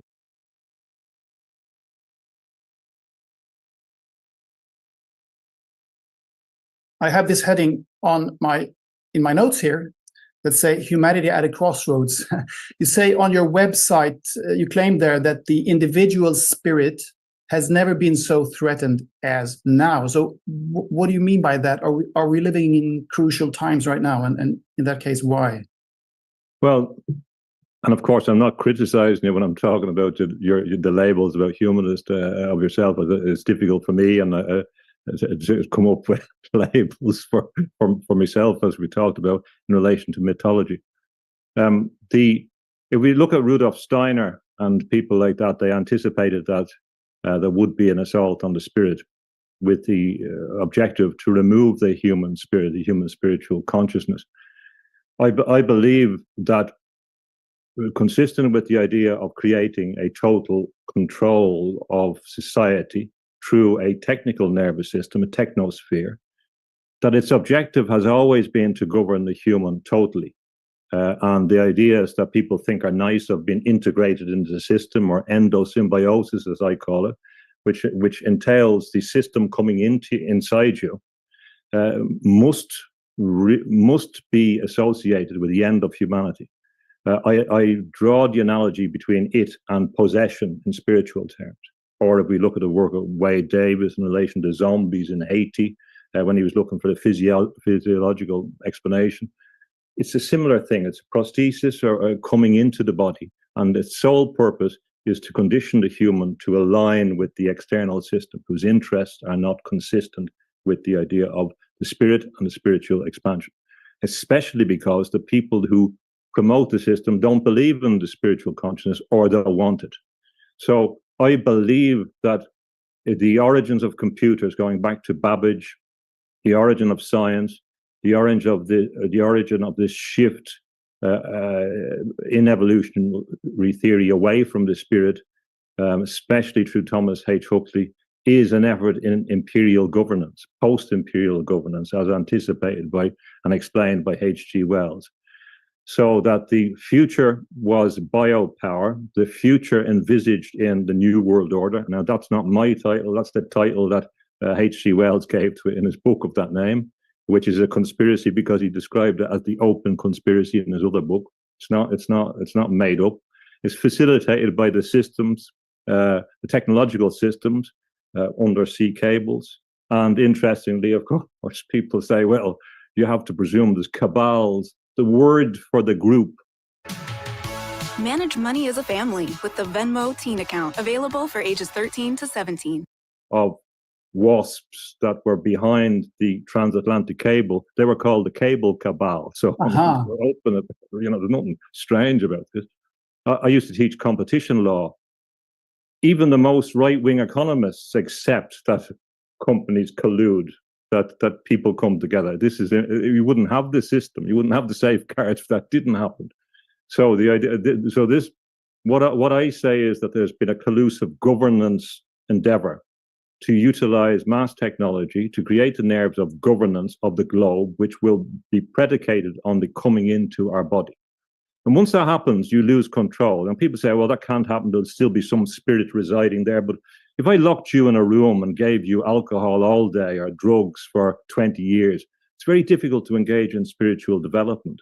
And if you consented to that process, your consent to that, to not having control over your free will, It's on you, if that was the case, you contribute towards, you make a Faustian pact with certain things. Now, a lot of people, which has surprised, I never believed originally when I was first interested in the 1970s about Arthur C. Clarke, when he's explaining that the future will be merger of man and machine, as he said. And I said, no, well, who would want that? And that was beyond my comprehension. I thought, of all the things, I agreed with everything else that would happen. And then this thing, you say, well, how could that possibly be? But increasingly, people tell me that they'll take the chip, they'll take the pill, they don't care. What's wrong with transhumanism? It's open now. People are talking openly about this. Yeah. So I say, great, good luck to you. Make your choice. That's fine. I believe that this is the condensation of the human spirit into an eternal crypt. In my view, spirit persists. If you give away your spirit, all the stories, all the legends, all the myths, all the religions tell you not to do that. The one thing you don't want to do is not give away control of your spirit, to be enslaved. And it's in indigenous theology as well. So I mean, this is what the function. Technology will do it. It's the smiling face. It's the art or the Aldous Huxley version of our willing servitude. In my book about tech bondage, I liken it to this, the idea of kind of sadomasochism as a recreation. That people will enjoy their kind of what they think is role playing, but this is not role playing. This is actually giving away the one thing that we have to retain. So yes, but we're coming to that choice, and in many ways, what I think the genius of Christianity is that I believe the passion of Jesus Christ was a prediction of the final stage of humanity. That Golgotha, the skull, everything is about the skull, the brain.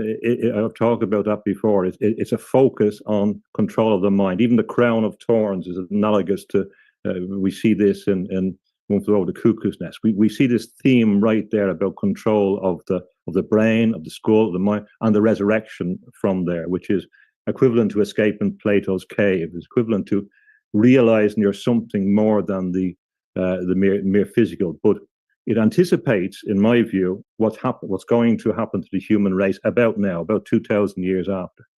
That the human will be subject to betrayal by its own members, to the Judas, if you want to call it archetype. We look at it in mythological terms. This is the person who gives up the essence of what is the most important thing in their life, the thing that they subscribe to, because of a materialist mindset. In the Bible, Jesus offers, or Jesus is criticized by Judas for accepting the spikenard on the ointment, the expensive ointment on his feet, and Judas is saying, "Well, why don't you give it to the poor?" And this is a Christopher Hitchens argument. This is how Christopher Hitchens makes Mother Teresa seem like a monster. Oh, she's not worried about their material welfare. She's worried about something else. This is the split. So the analogy in Judas is, I would see, unfortunately, in some of the elements of the post-humanist, transhumanist thing. Yeah, so I was going to ask, who is Judas today? Is that the leaders Judas is reportedly doing good things for humanity, and that we should understand and be grateful and thankful for that? Yeah, the Judas thing is the person who doesn't realize who they are and what they're dealing with. And the element is the Christ-like in all of us, that potential. And his affinity is towards the state, the authorities, the material realm, and what is going to work in the administrative context. And it's only later he realizes that the 30 pieces of silver cannot equate with what he has given up. So insofar as people say, well, why wasn't he a good guy then? He was doing something to fulfill the story. We could say that, if you want, archetypally, this element in human nature is there everywhere, including in ourselves, that we give up something we don't understand the value of. But anyway, so what I argue is that if you look at the singularity, ideas of the singularity, all the time scales, Agenda 2030, all this, it's all about 2,000 years after the death of Christ. And I don't think that's accidental. that will be the definition of the movement into the post-Christian phase. And the post-Christian phase involves a rejection of any moral principles, because we talk about, a lot of people in the spiritual exploration world, they talk about all the esoteric elements, all the internal elements. They're not comfortable when you talk about any exoteric elements. So it ends up when I'm talking to people who are very advanced, who've done a lot of things in spirituality, and I say, well, is it wrong to steal? I just ask them for argument. And they won't give an answer often.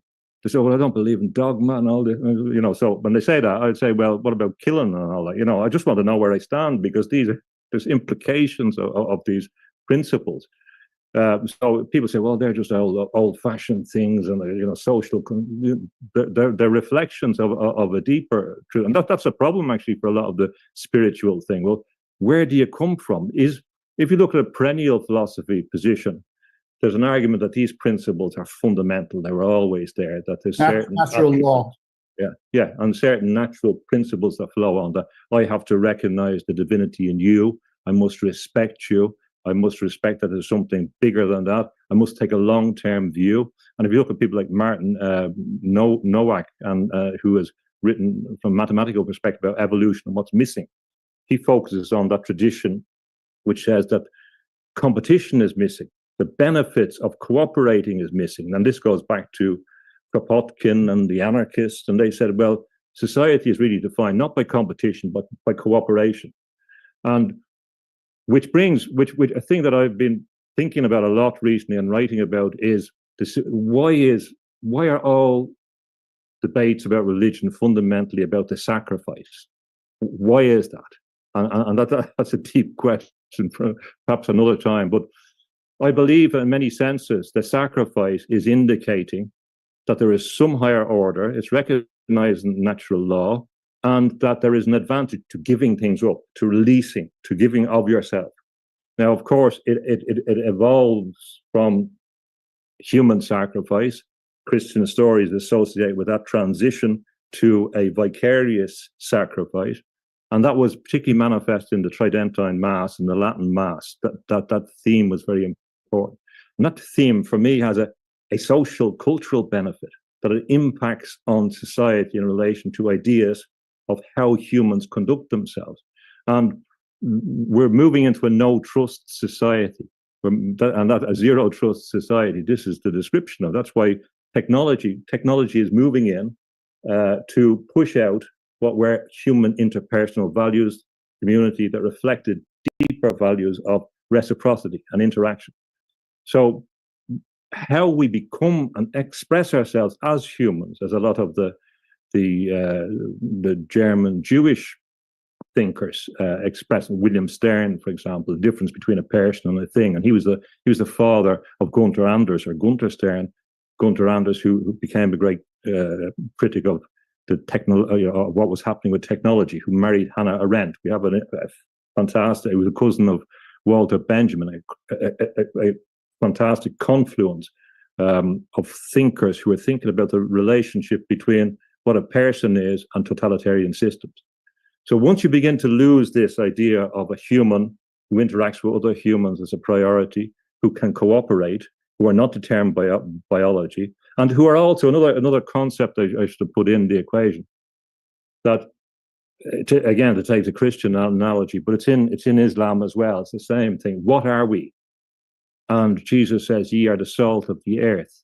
And then he goes on to talk about the light. So there's two elements. We see a similar thing in the Quran about crystals and light. I believe that physically we're crystal, we're liquid crystalline, and that's what the salt refers to. It always has done in alchemy. And the light is what our fundamental nature is, that is in this vessel, which has that is consciousness, basically. Light, consciousness is light, is it? Consciousness is light, yeah, exactly, yeah. But in that, Jesus warns, if you can lose your saltiness and then you'll be trodden underfoot. So there's something important about our physical, human, personal structure, something fundamentally significant. And when we move out of that, that's what losing your saltiness. You lose your capacity to contain the spiritual essence. And this is or the you can be possessed, and you can be possessed in the material realm. So all this idea about putting your consciousness on a substrate is really about a manifestation of hell. This is one manifestation of what a hellish realm is. It would be control by the will and intelligence forces of your consciousness. So for me, it is the greatest potential manifestation, the closest description we have to a potential hell, that your consciousness could be trapped. It doesn't have to be trapped in the way they're saying it, but it can be trapped by low-level technology.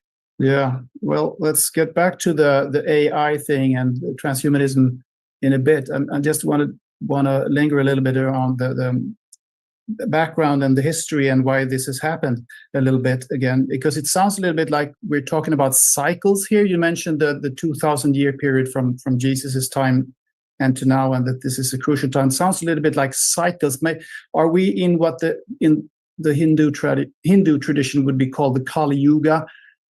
Does astrology, as far as you understand it, tell us about such cycles, or what is going on here? Unlock a new world of efficiency with Asana. Identify blockers to keep work, projects, and goals on track. Try for free today at asana.com. I tend not to focus so much on the cycles, but I don't deny them. And I believe that they can be important, especially when people believe they can be, and they can be very useful interpretive tools. People forget that astrology was incorporated into the Catholic Church, for example. You can still see the astrological signs around. There was no problem with that. So they accepted that it was there. And coming from an Irish perspective, for example, there's a building in Ireland that's 5,000 years old.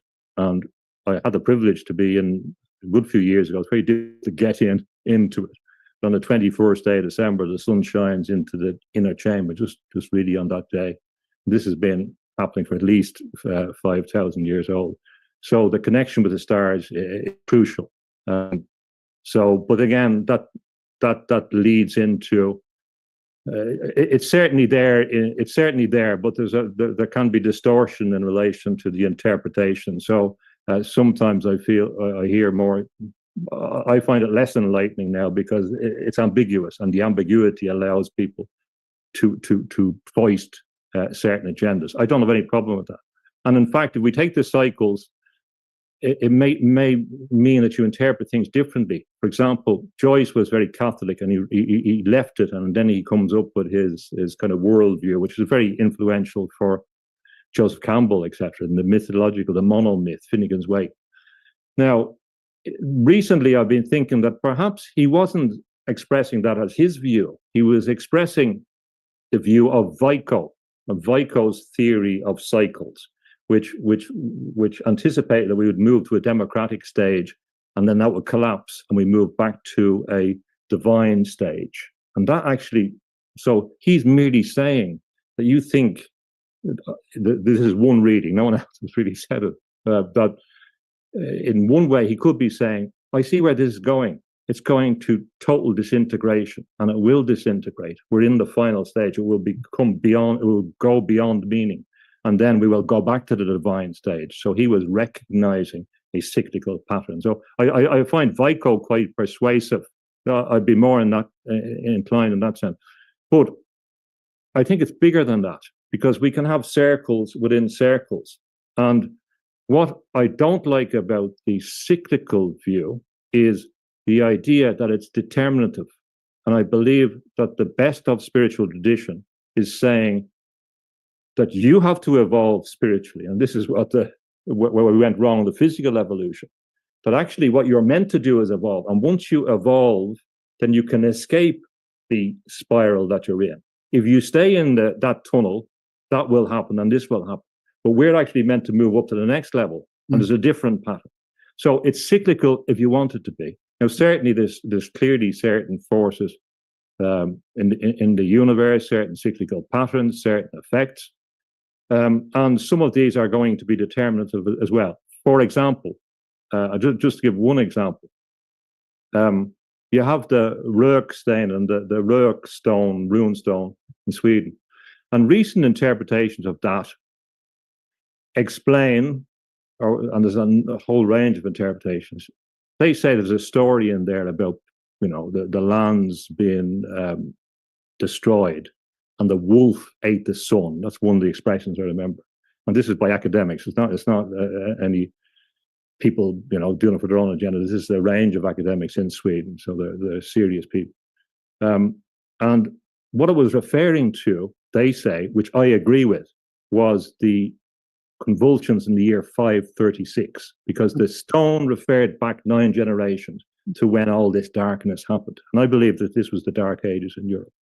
Because in 536, we have Columba in Ireland in particular.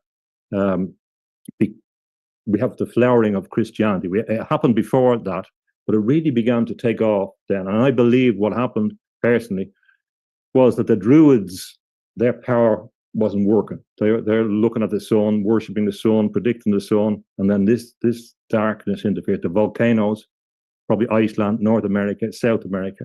And that was the thing that changed culture around the world. They can identify through analysis of roots, and I got onto some of the scientists. There's no question, 536, 540, it was dark, things didn't grow, the sky was very dark, and it was associated with a solar cycle. So these cycles are very important. And that led to crops fall, and that was the base of the decline of the Roman Empire, really. It wasn't got to do with internal things. These external forces are critical. And it was fundamental in the evolution of the Celtic Christian church. And I believe that was great strength. They said, okay, we have to have the sun and the cross. We have to unite them. So if you read about Columba, some scientists say it's all mythic. It's not. You could see that he became a saint. He was dealing with light beings. They're described in his nephew's book of his life. A lot of people say, well, that's not true. He was clearly operating with all the full range, with all the full powers of remote viewing, etc., etc. And in Sweden, or in the Nordic countries, the reaction was slightly different. And that was really where we get, I think, the emphasis on the sky gods, the power of the sky gods, and the dark turn that manifested in the Viking. It went a different way. But these things are crucial. So I don't believe that we're going to have global warming personally. I don't believe existential, whatever way you want to come at it. Just my personal belief. Forget about all this. I believe that we're going to have the darkness, and we're going to rather that global winter scenario that was around the 70s is more likely, because these things are consistent. The volcanoes, the sun things, etc. And if you look at Rembrandt, all his self-portraits, and I painted them and reproduced them. And certain things begin to become clear to you, and you begin to notice he's cold. He's cold because of the Little Ice Age. And that was when, Ice Age, yeah. When, as you know, in the history of Sweden and Denmark, etc., it's very, very critical. So you also have these 3 days of darkness, which comes up again and again in Catholic prophecy, associated with Marian apparitions and this 3 days of darkness. For me, it's a lot more consistent with those things. So we also have the possibility, if one believed in it, that the way to end a technological civilization is to interfere in the system on which is most dependent. And insofar as this system is most dependent on the invisible space of telecommunications, activity of the sun and of the atmosphere would be the ideal way to stop it. Oh yes. Turn the clock back. Yeah. And we have a kind of analogy going back to Atlantis. And remember that the new world order, as it's described, goes back really to Francis Bacon and the new Atlantis. They were going to do Atlantis again. They were going to recover Eden through knowledge, through scientific knowledge, and that's the philosophical basis. Yes, I was going to ask you about Atlantis. I mean, you are talking at length here about 536 AD, which is super interesting, and I also think that has led to a lot of legends and myths and traditions. But I mean, even if I mean history is not repeating itself, it might be mimicking itself in a way, and maybe evolution history is like a spiral. It's a spiraling thing. Which means that I mean, the similar things are happening again and again and again, but on a higher level. Correct. I agree with that. Way. And I don't know, speaking about Atlantis now, if you go back that far, and we look at all these, I don't know how interested you are in lost civilizations and all these magnificent megalithic structures that you can find in Egypt, in Baalbek, in Sacsayhuaman, in Peru, and other places that are so obviously not built by the cultures that we're told they're built by, because especially in Peru, I don't know if you've been there, but it's so obvious that this is much, much, much older. And so something happened. So could it be that maybe there was some kind of an advanced civilization with some kind of technology, maybe different technology than we have today, maybe sound-based technology, what do I know, that actually collapsed because of some cataclysm, and that we are now, because we're taught in school that civilization started 6,000 years ago, but maybe that was a restart, not the first start. Maybe it was a restart. What are your thoughts on this?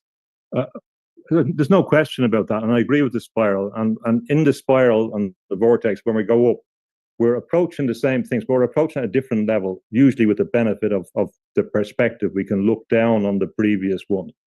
So there's no question about, so we've mentioned the 536, and we know about the Younger Dryas period and all that going back. And there's certainly, I mean, it's there in the legends.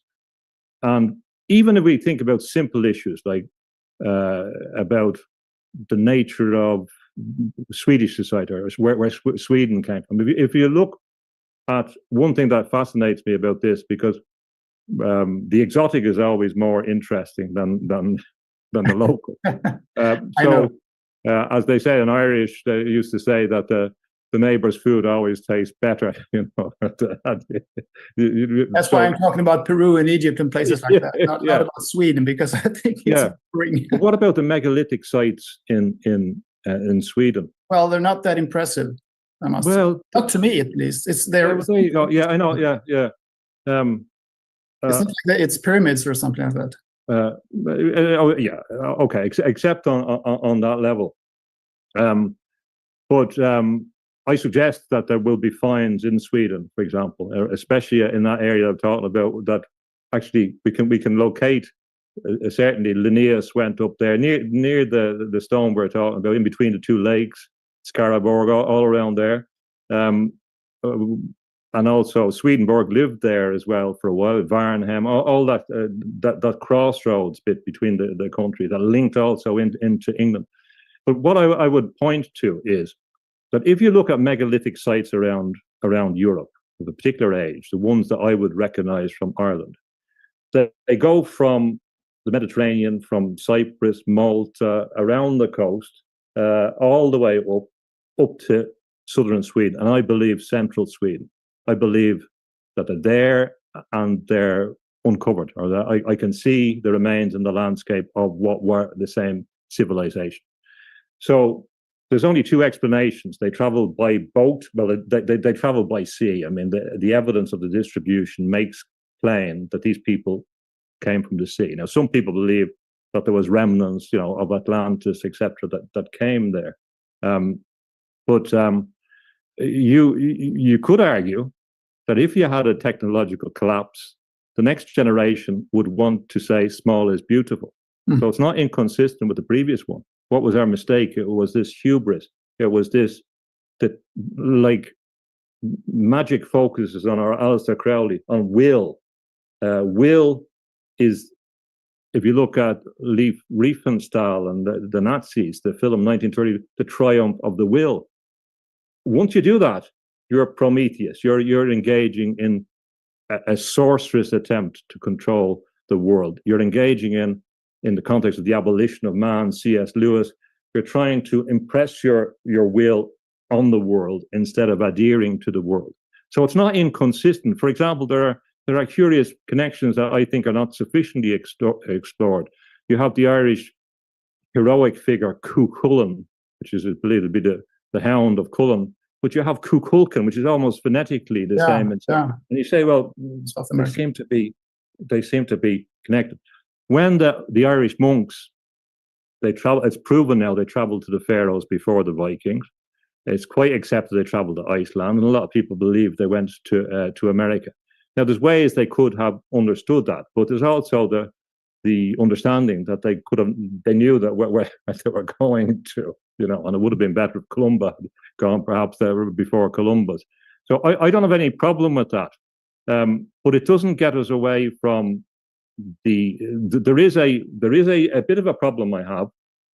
The problem, if I look at Graham Hancock, and I find him quite of a similar vein of Dawkins in another way, that he's very zealous about his beliefs in relation to spirituality now, and that he oversimplifies present spirituality. I find him, and so there is this idea that because they were technically superior, they were spiritually superior, and in fact, the stories don't actually support this technological hubris, and the idea that because whatever Göbekli Tepe, etc., was a particular way, and they achieved a high technological status, that they were necessarily superior to us. What if the people who are making these small monuments around Sweden or whatever, some of them which I believe are covered, what if they were actually coming more into line with the earth? Because if you look at the Aztec, the Aztec culture was an imperial culture. And you have to accept all the sacrifice, etc., and they were still purporting to deal with the gods. You could argue that there's a divine retribution element to it, that it's not in accord with nature. So I'm not. Defense, I would say that he doesn't actually claim that this earlier civilization was more advanced than ours. Actually, I mean, he talks about the Bronze Age, a fairly advanced Bronze Age culture, but not that it was more advanced than ours. Yeah, well, what my point about him is that the implication is that there's something wonderful here. You can't get that. It's the subtext of everything he does. There's something fantastic here. Now, using that to display, say, a standard history, fair enough. In relation to our last couple of thousand years, he's very simplistic in his analysis of what has happened, and they don't go together for me. So I'm a bit careful sometimes about this glorification of a past culture that we know nothing about, and we don't accept that actually through all those tribulations that we are at a different level of the spiral spiritually now, and there is a bit of the exotic element, the appeal of the exotic as well. Where, for example, if a person wants to go on an ayahuasca experience to meet different, it's great, and I encourage, or not encourage, but I support people's choices on those things. Although I haven't done it myself, I don't feel compelled to. But so, what is the indigenous one in Sweden or Ireland? What was the way to get into mystical states? And one of the simplest ones was the equivalent of Native American sweat lodges. There was plenty of sweat lodges in Ireland, and I believe there's plenty of sweat lodges in Sweden, but they're not recognized as sweat lodges. They look like something else, food storage and all that. But actually, the sweat lodge experience is a classic way to meet higher levels, but it's a lot more ordinary. It's not as spectacular. It doesn't seem as dramatic. It doesn't seem as exotic. The point I'm making about that is, I'm very interested in all those. I'm open to all those things, but they often occur within a narrative, and sometimes the narrative comes to a materialistic reading or some kind of alternative thing that has another point to it. The same thing in relation to UFOs. It enables people to have a very materialistic perspective to believe that there's something else, so that life came from somewhere out there. That's easier to understand than saying, well, actually, we have to explain where we came from. We have to explain how you're here now. We have to explain from these contexts. We have to look seriously at what people were saying on that. So there's interesting elements. I mean, I enjoy his work. I just find him a little zealous when he's touched on, and I think contextualize. I think we have to have respect for all spiritual traditions and seek the commonality, and not at the expense of another. To move to the next level of the spiral, we have to drag ourselves up, respect and be careful about how we approach or criticize. Or that's probably the point. Good points. Good points there, especially concerning this externalizing the explanations of the explanations for why we're here and what we are and everything. Do you think that there was at some point in history, whatever history is, a quote unquote fall when Homo sapiens forgot who she was, and if so, when and why did that happen? Do you think also that there exists a golden thread a golden thread back to a primordial single knowledge about who we are and why we're here? And what ancient traditions would you say could be said to have carried that wisdom on in that case? So was there a fall, and is there a golden thread of a primordial knowledge that we have kind of gradually forgotten? I think the fall generally is about and this comes back to the pontifex and the idea that we're heavenly creatures, that we fall into a fine-tuned universe, that we're into a dense environment that can make us forget who we are. And it was easier for people when they had contact with nature and they had contact with the original participation that certain people talk about, that Owen Barlow and people like that it was easier for us to connect with those things. And as we develop, we become distant, and it's quite more recent. But it's inherent in all the perennial tradition that we came into this physical being. Now, if we look at the Pauli Young talking about the number 137, for example, and we look at a fine structure constant, the figure that keeps coming up again and again, we begin to see that this environment is a very, very dense, confined context. And in that context, we lose our sense of who we are.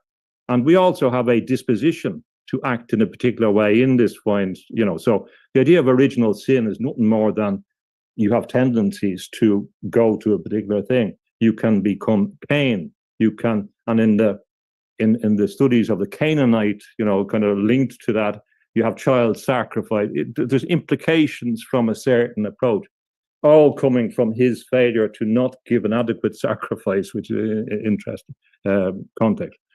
So the fall is this focus on materialism. Now, and the ultimate fall, the irrecoverable fall. So when you're being told about the fall, it's not to say that you're to fall in a kind of Protestant way sometimes, that, you can only certain people can be saved. It's not that. It's that ultimately you can fall into the material world, the darkness, and not be able to get out because you've cut your connections to the light, who you are. If you look at one of the non-canonical gospels, Jesus saying, if they ask you where you came from, say, I came from the place where light came into being of its own accord. Again, it's this light idea. Now, if we look at Goethe and his explanation of the rainbow, the spectrum, he was a totally different emphasis from Newton. So he said, well, Newton's experiments and explanation are dependent on you having a prism in the dark, on particular things. But light behaves in the real world in a different way. And in particular, he noticed that the rainbow, the spectrum, the colors of the rainbow appear between light and darkness. And this is a very important thing that people forget about. Or if we think of a rainbow, where does it occur? We know the sun is behind us and there's darkness behind the rain. It's light and dark. So the rainbow, the color manifests between those two. Mm. And I think there was a deeper kind of extrapolation from Goethe's idea that the rainbow is this manifested world, fine-tuned universe. We're in it. We come from the light side, but we can go to the dark side, away from the light. And our job is to come home, if you like. Our job is to return to who we are. Now you have the choice to. If you make if you make yourself attracted to the non-light, you can live there. And things associated with that are focused on the will, on intelligence, in the sense of intelligence necessary to achieve a purpose. So all the spiritual traditions say us this similar thing about pride and non-recognition of the other and some non-cooperation or destruction of things that are good, or they're kind of associated with the light. We're in this very narrow zone. What we have to do is remember who we are in order to go back. And this is very interesting because figures like David Icke, in the last couple of years, and I haven't read this book because I wrote the Trapped Light, and then he wrote a book called The Trap. I haven't read it. It's a different kind of, I suspect, Gnostic interpretation. Same title? No. He wrote The Trap, and his is a Gnostic, a specific Gnostic. Oh. But mine was The Mystery of the Trapped Light. I'm not saying make it any. It's just we were, I suppose, pointing to similar issues, like this idea that we're trapped. But he says that you shouldn't move towards the light in the next world. This seems to be his conclusion. Very, very interesting. It's very, very interesting split. There are splits, and because you could listen to someone, you could find it persuasive, and on some of these issues, it really comes down to your conception of who you are. Now, you won't probably have a choice. You will move by the nature of where you are in the spiritual thing to where you're going. In a sense, light also has the connotation of lightness. We see in the Buddhist context, there's a detachment. The heaviness is associated with density. We take ourselves out of the density. Through lack of attachment, through moving away, through not being attached to our own ego, things, all that. I mean, there is a consistency. So there is a consistency between them all, in my view. They all emphasize that we are light. They all emphasize the importance of us coming to terms with the various forces. And I would include in that, in particular, the great contribution of indigenous philosophy was to understand the earth. Now, a lot of people think the earth is the determinative one now, and that it can some way exist on its own without the human element. But this is a misconstruction of what the context is. And the last point, it comes then also to an issue of, well, what is the human? And in the Roman legend about care, the human is constructed out of clay by care, and that's who we are. So the earth takes back the framework, the spirit continues, but this is what we were, because the spirit was lent again by gods, as in all the tradition. But we are defined by this care, this compassion. So what the perennial story, this is what we are, and this is the source of all our development. You cannot have a technological society unless it's a slave society, or unless there's extreme cooperation, extreme interdependence. There's two choices. So I wonder about whether this is the thing about old civilizations as well. The terms on which the civilization was made were bad terms in the end, and that really you get the high technology if you can have all the other spiritual development. If you're not able to have an equal development with the technology, your society will collapse. And I think that's what perhaps the message of some of the ancient civilizations may be. But constantly be reminded, you have to get this thing right. You have to get the interpersonal, simple things. Doesn't sound special, caring for other, and that can't be systematized, because the greater distance you have between care and its exercise, the less compassion you have, as the Tao tells us. So let's hit on that for a moment. We heard a little bit about Manly P. Hall talking about how,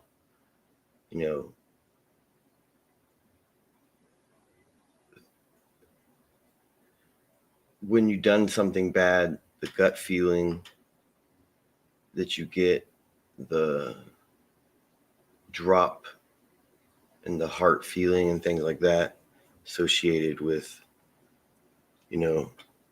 did I do something terrible and things like that. And then you and Manly P. Hall came, was born in 1800s and died in, I want to say, not too long ago, but he lived all through pre-industrialization into industrialization, and then he had these ideas and thoughts about like how post industrialization would happen because of how humans just do their thing. And then you have James Tooney essentially saying the same thing to a degree, using different words and phrasing, but telling the same story. As an example, Manly P. Hall, the more negativity you bring into your life, the worse your magnet gets. And Tooney is saying, the distance, there's a thin line as a rainbow between light and darkness. And it only take a few decisions to pull you towards that darkness. And then so I got this book, The Machine and the Garden, Technology and the Pastoral Idea in America. And the epilogue is quite interesting.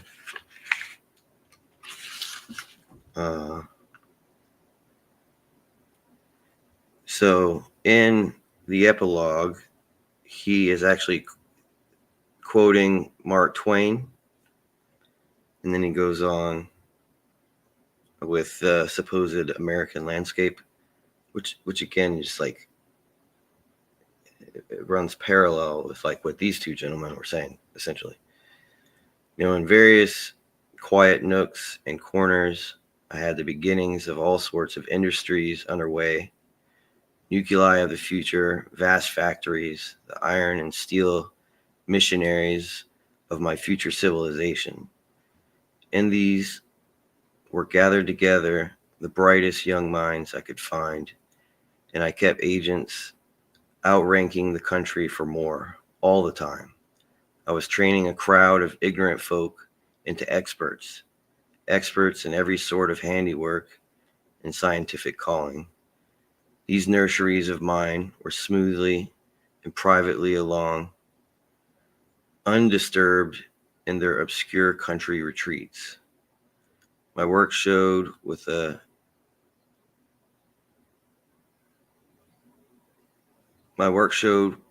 what a depot could do to the resources of a kingdom at his command. Unsuspected by the dark land, I had the civilization of the 19th century booming under its very nose. It was fenced away from the public view, but there it was, a gigantic and unassailable fact. And to be heard from, yet, if I had lived and I had luck, there it was, as sure as a fact as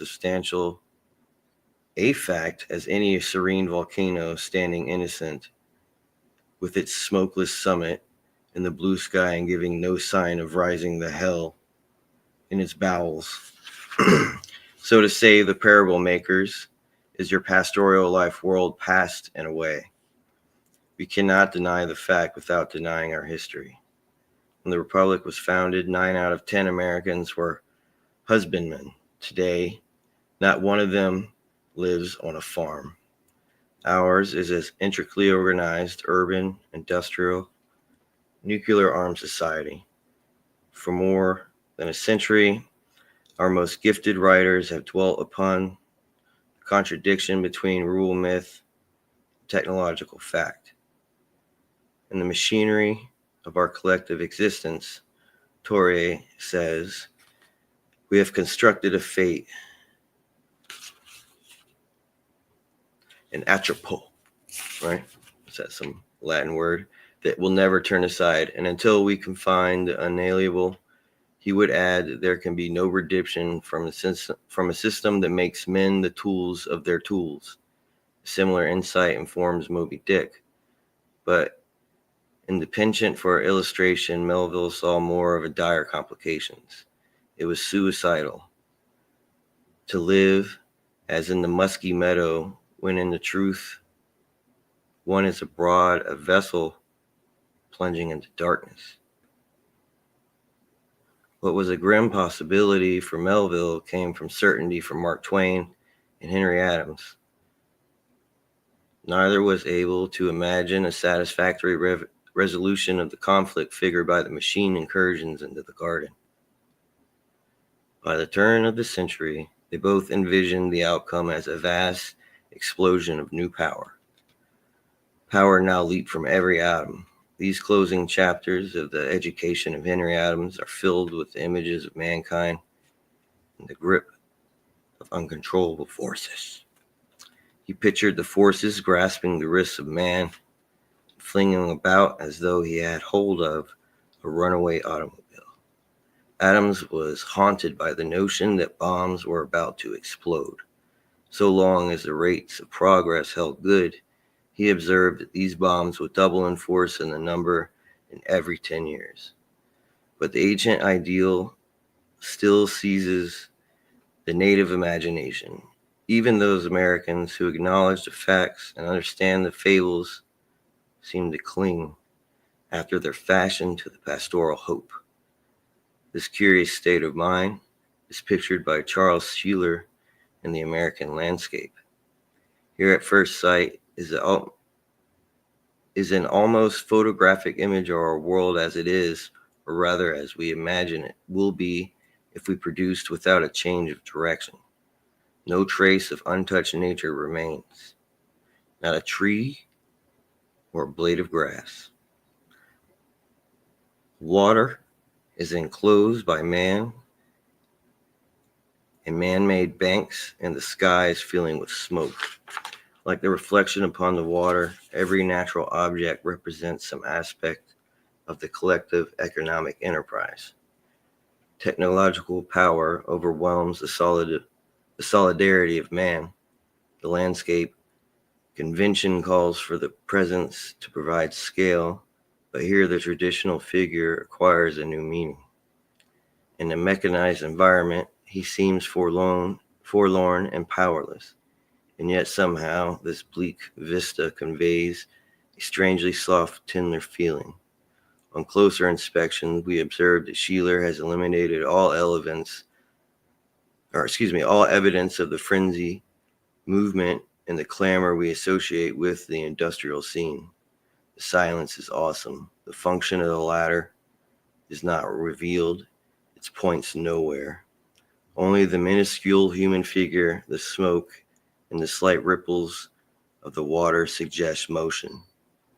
And the very faintness of these signs of the life intensifies the eerie, static, surrealist quality of the painting. This American landscape is the industrial landscape pastoralized. By superimposing order, peace, and harmony upon the modern chaos, Sheeler represents the anomalous blend of the illusion and reality in the American conscience. In F. Scott Fitzgerald's The Great Gatsby, another image of landscape provides the indispensable clue that the baffling career of the archetypal American. Like the other major characters, James Gatz is a Westerner who has come east to make his fortune. Gatsby moves from simplicity to sophistication. In the end, Fitzgerald's narrator, Nick Carraway, realized that Gatsby can be understood only in relation to the last and greatest of all human dreams, the original European vision of the fresh green breast of the New World. It is Nick who must decide finally upon the value of that dream. This problem is akin to the Shakespeare Baspro had faced 3 centuries before. To make sense of his experience, Nick must define the relative validity of the garden and the heinous wilderness of the images of the New World. He must discriminate between Gatsby's imagery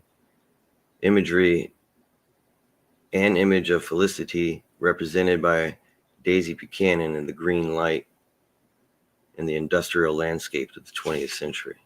From the beginning, Nick is aware of something odd about the elegant green lawns of the suburban Long Island. They are green enough, but somehow synthetic and delusive. lawns, Nick says, describing his first impressions of the Buchanan's home. Started at the beach and then ran toward the front door from a quarter of a mile, jumping over sundials and brick walks and burning gardens. Finally, when it reached the house, drifting to the side in the bright vines as though from momentum of its run, and then in the next sentence he introduces Tom Buchanan as a hard, arrogant man. Not even the effeminate swank of his riding clothes could hide the enormous power of that body. Nick soon discovers that the suburban greenness, like Tom's clothing, is misleading. It too is a mask of power, and on a way to Manhattan, he sees more truly representative the landscape of his rich and powerful society. This hideous man-made wilderness is a product of technological power that also makes possible Gatsby's wealth, his parties, and his car. None of his possessions sum up the quality of his life to which he aspires, as well as the car. It is a rich cream color, bright with nickel, swollen here and there in its monstrous length, with the triumphant hat boxes and super boxes and tool boxes, and terraced within a labyrinth of windshields that mirrored a dozen suns. Sitting behind these many layers of glass, says Nick, was the being in a sort of green leather conservatory. As it happens, the car proves to be the murder weapon and the instrument of Gatsby's undoing. The car and the garden of ashes belong to a world like Ahab's, where natural objects are of no value in themselves. Here all the visible natures is as expendable as a pasteboard mask. It's okay. I don't know what that means right there. It's a pasteboard mask.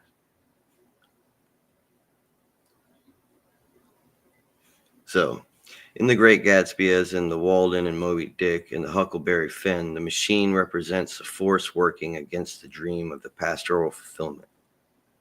But in Fitzgerald's book, as in many American fables, there is another turn to the story. Somehow, in spite of the counterforce, the old dream retains its power to stir the imagination.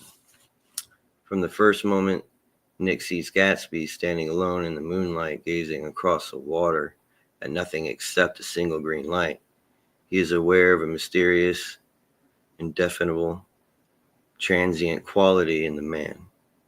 On the outside, he describes this appealing trait, deliberately vague. Laughing, there was, he says, something gorgeous about him. So he heightens sensitivity to the promises of life, an extraordinary gift for hope, a romantic readiness such I have never found any other person, and which is not likely I shall ever find again. Nick's job as the narrator is to specify the exact nature of something, to find out what it is and where it arises. But the more he learns about Gatsby, the more difficult the job becomes. He can find no way to reconcile the man's engaging qualities with the facts. The senseless parties in Gatsby's blue gardens, his vulgar show of wealth, his bogus Norman mansion, his monstrous cars, and above all, his bland complicity in crime. What mystifies Nick is the incongruity of the sordid facts, combined as they are with Gatsby's unswerving devotion to Daisy in the ideal of the green light. Only at the very end, when Nick returns to the Long Island for one last time, does he find a wholly plausible explanation. And it is here, in the closing paragraphs, that Fitzgerald enlarges the meaning of his fable, extending it to the entire culture that is peculiarly susceptible, like Jay Gatsby, to the pastoral illusions. One night after Gatsby's death, Nick comes back to Long Island. The summer is over. What he now sees as he sprawls on the beach looking across the water enables him to place the events he had witnessed in the context of history. Most of the big shore places were closed now, and there were hardly any lights except for the shadowy, moving glow of a ferry boat across the sound. And as the moon rose higher, the essential houses began to melt away until gradually I became aware of the old island here that flowered once for the Dutch sailor's eyes, a fresh green breast of the New World. Its vanished trees, the trees that had made way for Gatsby's house, had once pandered in the whispers to the last and the greatest of all human dreams.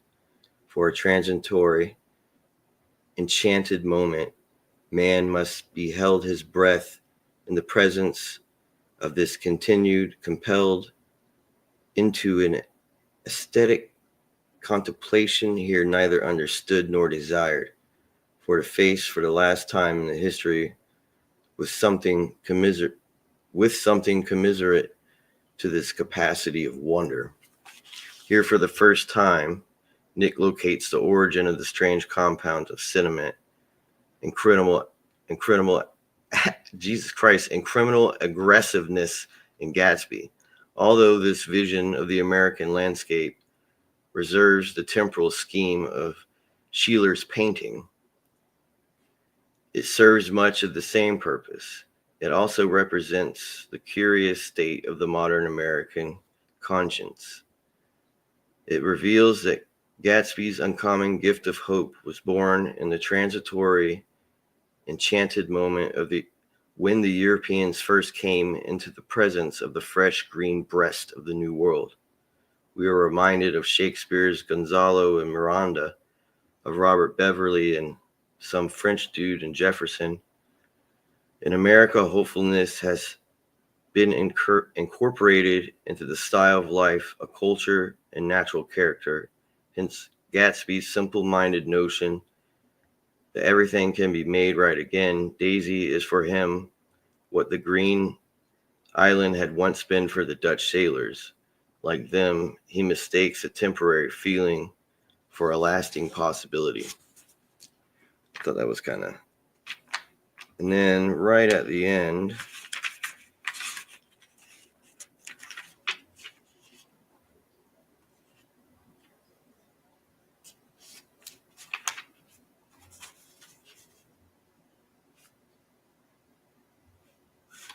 the ending of The Great Gatsby reminds us that American writers seldom, if ever, have designed satisfactory resolutions for their pastoral fables.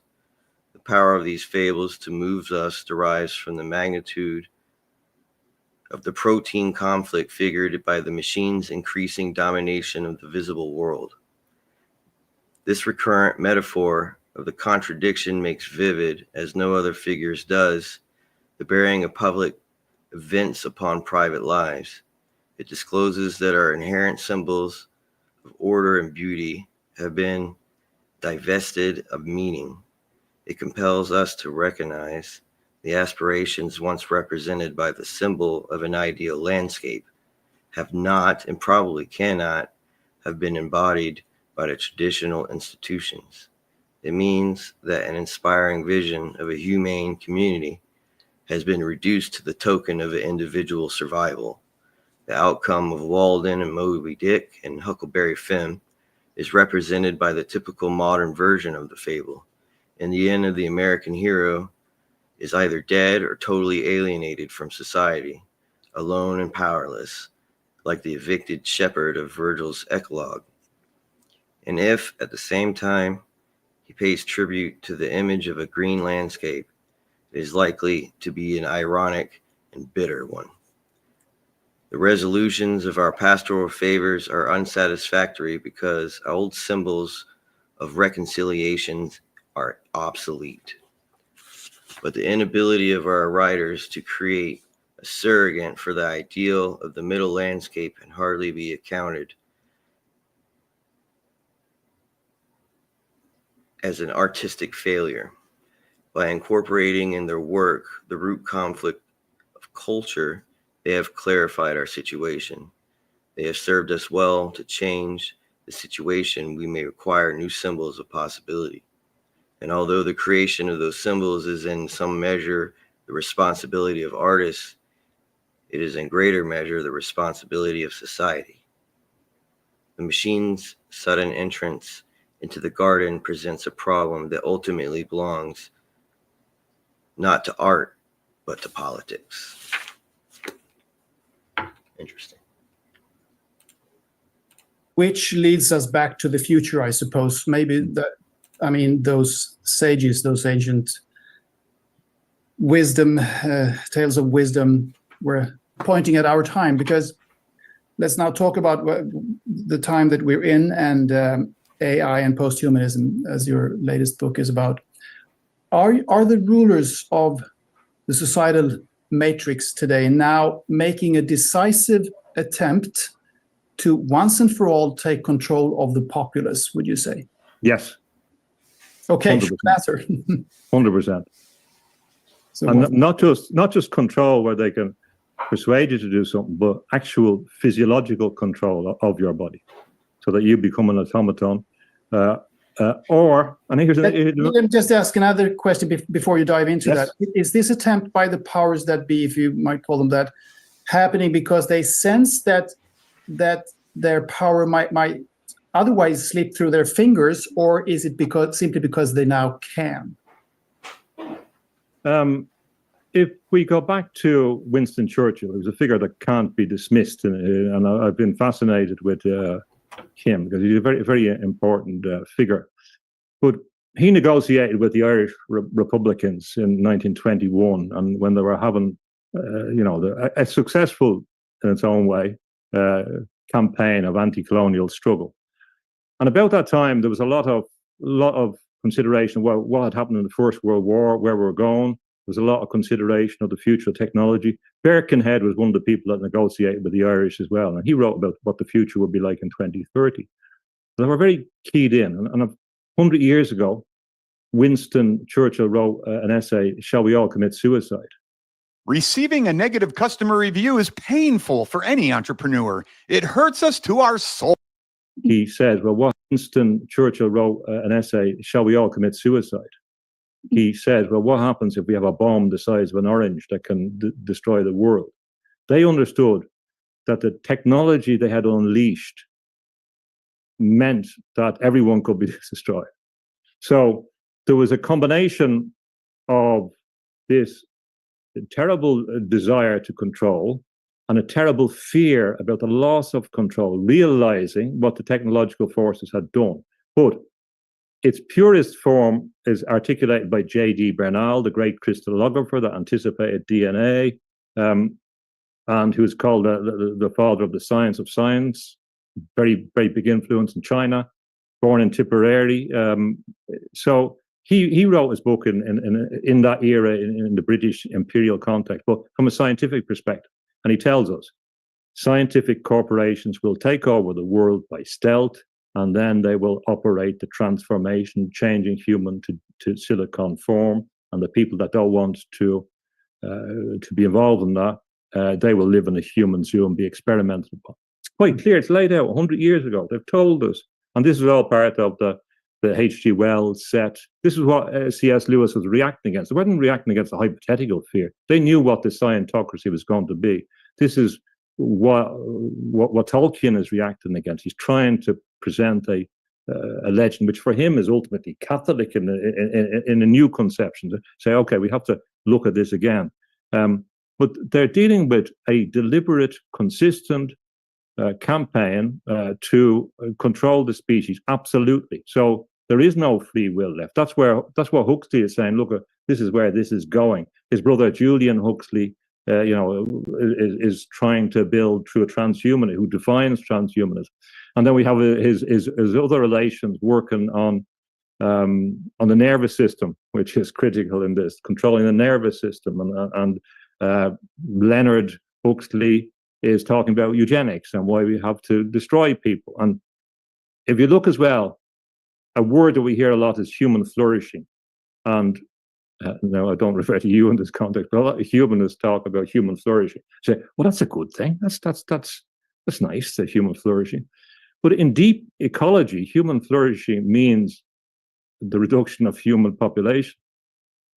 It means it's exact opposite. Oh yeah, I'm in favor of human flourishing. Well, human flourishing, one of the 8 principles, means the reduction of population, or it articulates as consistent with the reduction of human population. Well, okay, we destroy them to make them flourish. I don't really so it's a false friend in that sense. I think the World Economic Forum has written papers about exactly that. I mean, openly.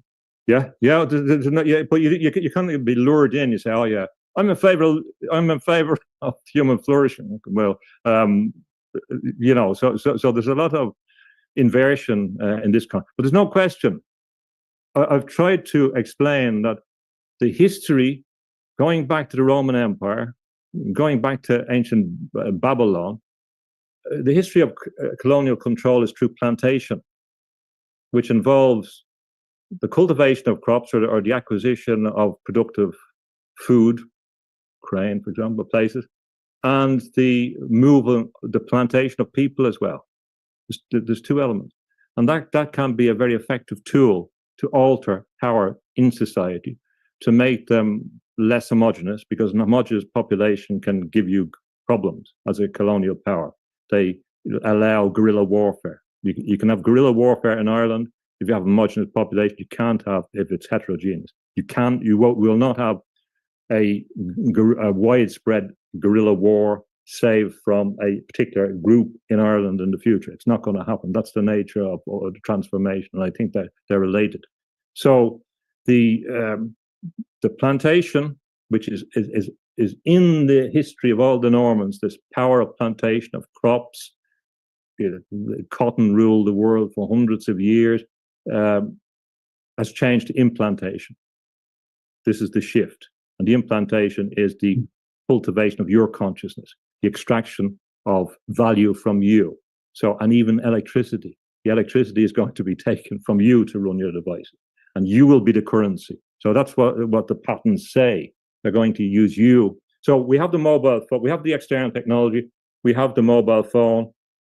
Then the mobile phone will be taken away. You will have to get something inside your body. This will be done. And Yuval Noah Harari says that the COVID crisis was the basis of the shift to this digital society, biometric total surveillance. So he suggests some say it was a test run. Well, he seems to be implying that it has happened. I'm not saying that it did, but the maybe a test run of how possible it would be to control. Basically the entire global population. Well, there's no question. It is a test run on that. There's no question. And I mean, 3.5 years ago, I said the next one will be, and that's the question on Jeffrey, will be monkeypox. I said that on the live stream. I say, for example, it's funny how these things work. There's no question that it's a run for something else. But if you look at the patents, a lot of patents about nanotechnology inserted in the body. There's buckets of them. It's not rocket science. DARPA have been working on smart dust, neural dust, things that can control your neurons, things that can control you for the delivery of drugs, can control your perception, or enable you to be monitored externally by various waves. All that is there. They have that technology. There's buckets of it. That's what the next book is about in relation to how it's going to be done. So what we have then is the loss of control of our internal system, which was never available to them before. As Churchill said in 1943, the next empire is the empire of the mind. I took 2 things that I love, dancing and dogs, and I made them into a successful business. Hi. And what he meant was that all the skill that they had, and they were brilliant administrators. If you look especially at the corporate one, East India Company, etc., a few hundred people could control, the subcontinent. As well as that, of course, they're using opium and the opium wars against China, as well as getting involved in today what we see criminality. So he said the next empire would be the empire of the mind. Huxley is warning us what the upper class are going to do. They British influence on the United States was profound in relation to the origins of CIA, in relation to the American replication of the British intelligence understanding of how to control the nervous system, which came about because they had so many wounded soldiers coming back. They had so many people to experiment on, and they did. There was something like 200,000 men came back from the front, and they couldn't function because they, what we'd call now post-traumatic stress syndrome. All that. The name of that project that the CIA pursued there in the 60s and 70s? It was a one-letter acronym. I can't remember it, but anyway, you mentioned DARPA, but there was some. Anyway, the MK Ultra and all those ones. Maybe that's the one. Yeah. MK Ultra. That's the one. There's a list of. I have a list of them in one of my books, The Plantation of Automatons. There's a lot of them, and mind control. But a lot of that came from the British. In fact, the British, when they had the Americans coming over, they always thought they were quite naive because they hadn't got the experience that they had. And remember, at the same time, this is where we get artificial intelligence really coming from, and Turing and people like this. What they're doing is taking their experience of how rules operate, which was the genius of the British imperial system, the Norman system. They're experts in rules, and say, how can we take rules and apply it to machines mathematically to do the work for us, to extend our power? Because, again, if you look at all the sports, from golf, tennis, all those, they came about because of their genius of constructing rules to make things work. And this is what you need in an empire when you have a small group of people. So, but don't you foresee that? I mean, artificial intelligence is a technology, of course, and we have had many types of technology invented over centuries. Don't you foresee that humankind might eventually use AI as a tool, like with every other technology that we have used, in tandem with the evolution of our own innate capabilities? Or do you think that it's out of the question completely? No, I don't think it's out of the question, but it's that point about the parallelism that is dependent on a proper understanding of our spirituality. And most AI advocates are hostile. They're quite hostile to traditional, again, dogma, all that stuff. And a number of them openly proclaim that this is going to be God. Now, this indicates for me, they say we are creating God. I mean, this is what some of the leading people in artificial and general intelligence, etc., are saying. They're open about that, a number of statements. So that tells me that the other thing is only a dream, and it's not going to happen. Not going to happen in that way. So this will probably destroy itself before the next generation, sometime in the future, maybe where it could work. It's not going to work on the current trajectory. It cannot work when you have a materialist, physicalist view of the world, which has decided that it is going to create God and it is going to create the new human. And this is the problem. So there's a governance issue. People say, well, and the Pope has said it recently, and I disagree with him. And I disagree with most of the spiritual leaders on this. They failed on this. But he said in a statement about artificial intelligence, some of the good things, but that it's a tool. It's not a tool. It's not merely a tool.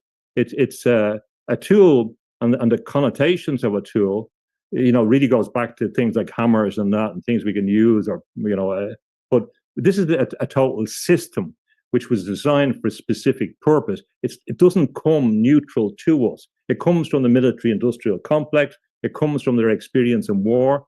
At the moment, there's something like 10,000, as we speak, 10,000 drones flying over Ukraine. We will have them in the future. Every war has been used as a testing ground for technology to be applied in surveillance, and that's what part of this is. So the dystopia is coming. We can't get away from it, and we've contributed towards it. Some of us seem to want this. Some of us seem to think it's nice. Some of us seem to think it's nice. That's like in the science fiction films told us that it was going to be the dystopia. Everyone living in tents and all these machines looking into, and they think that's futuristic.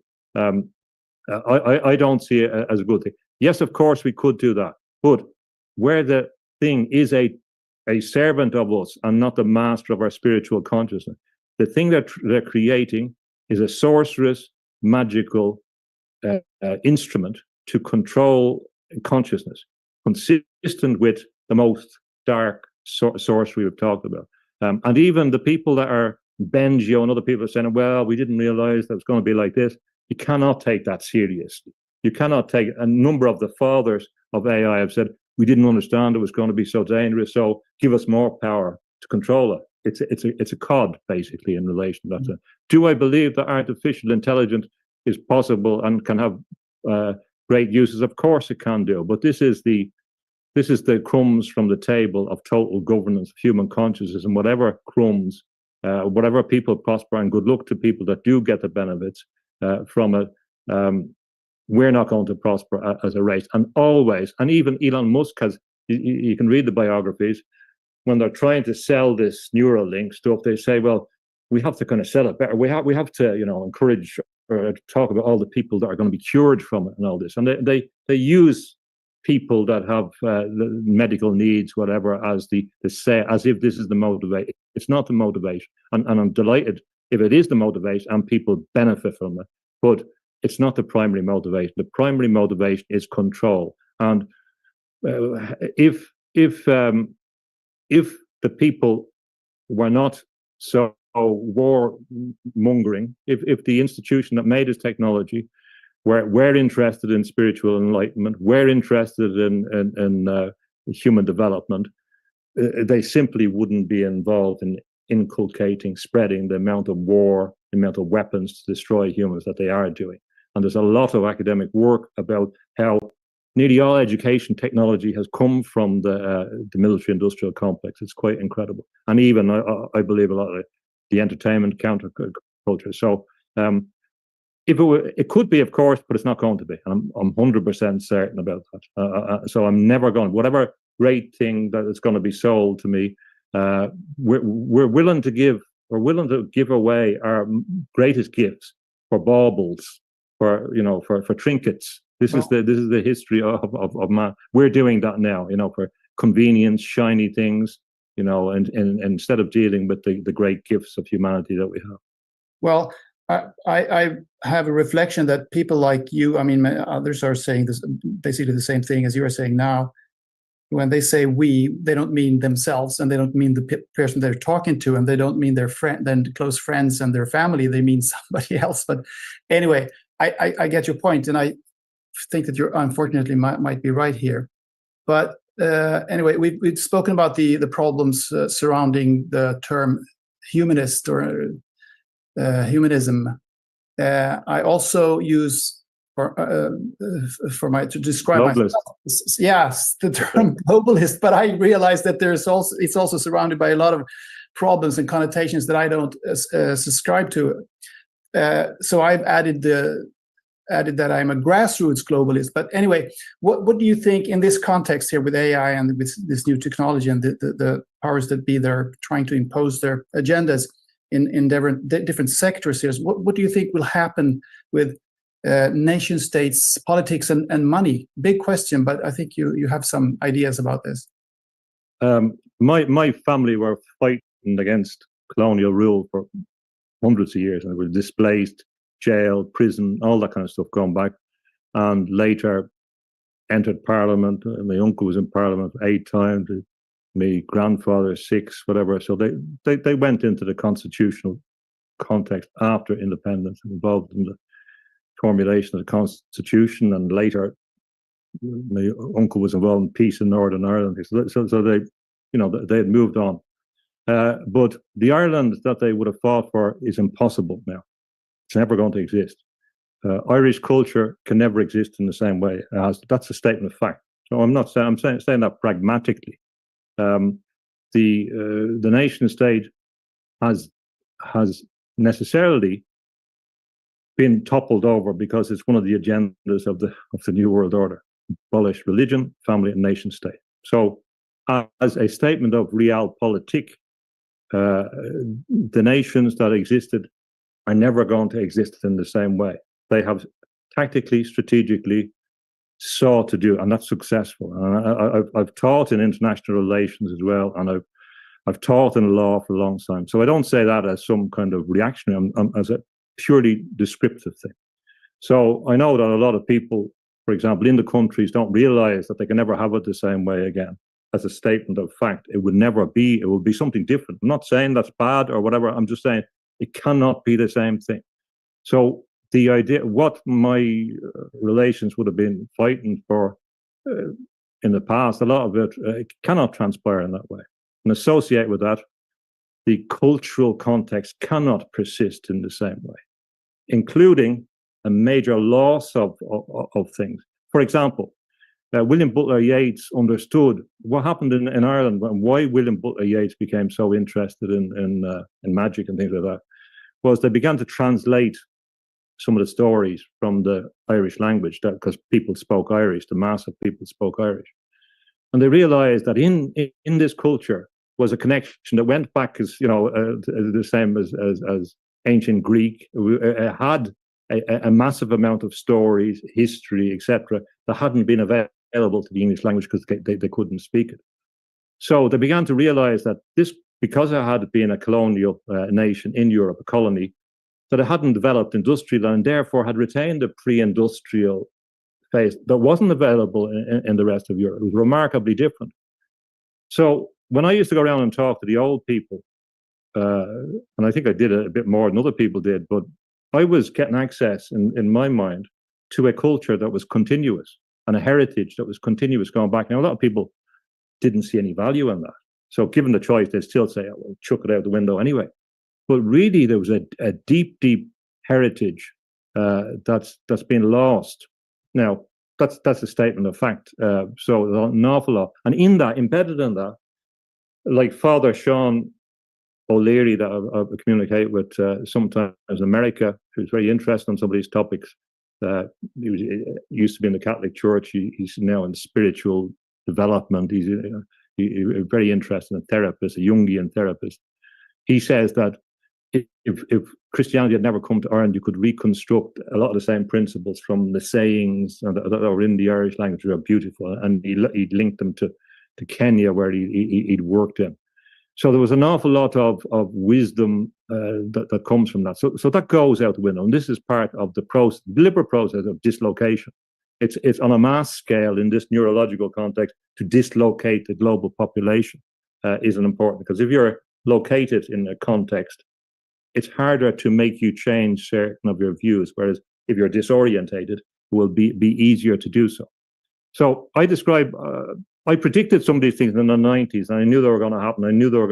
I taught European law. I mean, I gave it up, but so I knew I was exploring what this meant. From the 60s, the European Court of Justice was clear that once you join the EU, you give up your sovereignty. You pool your sovereignty. A lot of people didn't understand that, and they still don't understand that. They legally agreed to nations to do so. And I'm a pragmatist, so I say, well, what are the consequences of this? I also was involved in the World Tourism Organization and other things in the legal context of travel and tourism law and UNESCO. And there's implications from these treaties. When you say that, well, actually, the New Grange in Ireland, that old building that you went into, the sunshine for 5 days, that's not yours anymore. That's universal heritage. There's a profound impact on that. So people haven't understood the consequence. The term that I used to describe myself earlier on, or the methodology, was a pragmatic cosmopolitan, or pragmatic cosmopolitanism. So pragmatic, I focus on, well, what's the consequence of this? Without getting involved in whether I like it or not, what's this thing going to do? And cosmopolitan meaning I'm a citizen of the world, and that you have to see that. I often claim that one of the reasons why these are crucial times is that we are integrating. That's how I think. So I'm going to read a short passage from the J.D. Bernal book, a huge book. You should read it.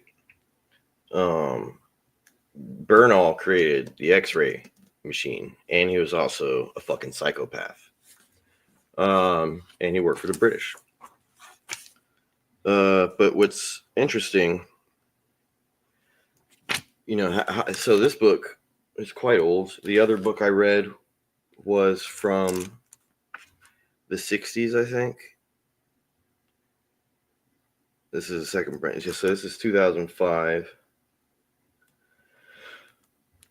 So, it's getting there. But what I noticed is in these books is where you start to see words like equality and things like that. And I hadn't noticed So these people, these Trotskyites, and because Bernal is a Trotskyite as well. They, as James Tooney was saying, they brought,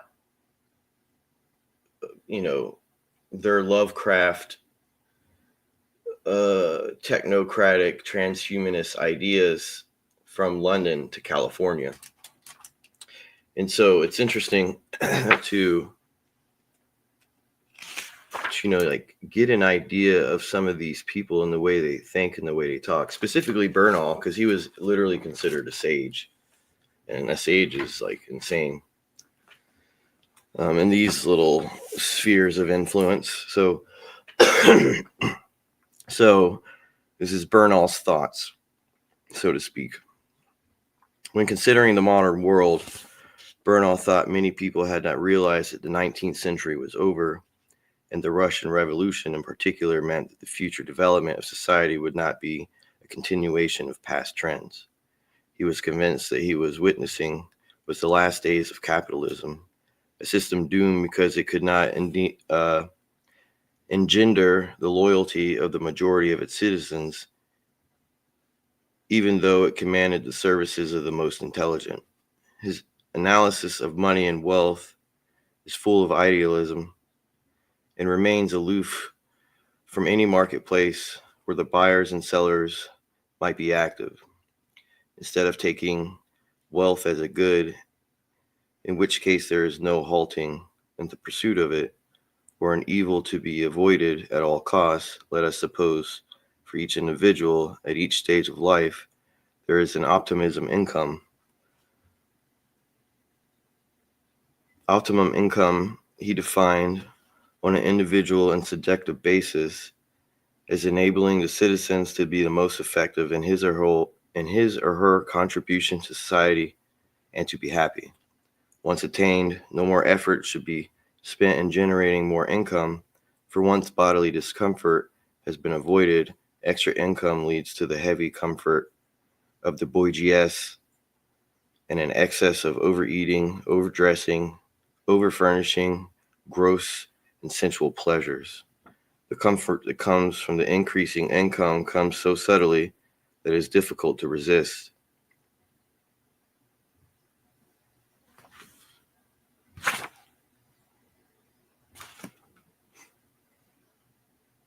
It enervates by the continued satiety and waste in the endless time over the mere bodily business of living. He allowed that a certain amount of disposable money can enhance society's pleasures, but again favored the concept of optimal limits. For example, travel was an endeavor that, in the sage's opinion, so even call him that in the book. So in the sage's opinion, should be undertaken on a limited budget because those who go first class shield themselves from any intense local experience. He suggests that snobbery can just be as great as a destroyer of the independence as poverty. Since people consumed by reputation or status are as concentrated in their behavior just as much as the poor are, the ultimate motivation for the pursuit of riches, in his view, was to obtain the power over others. He concerned himself very much with the behavior of the individual rather than concerning the aggregate picture of the economy.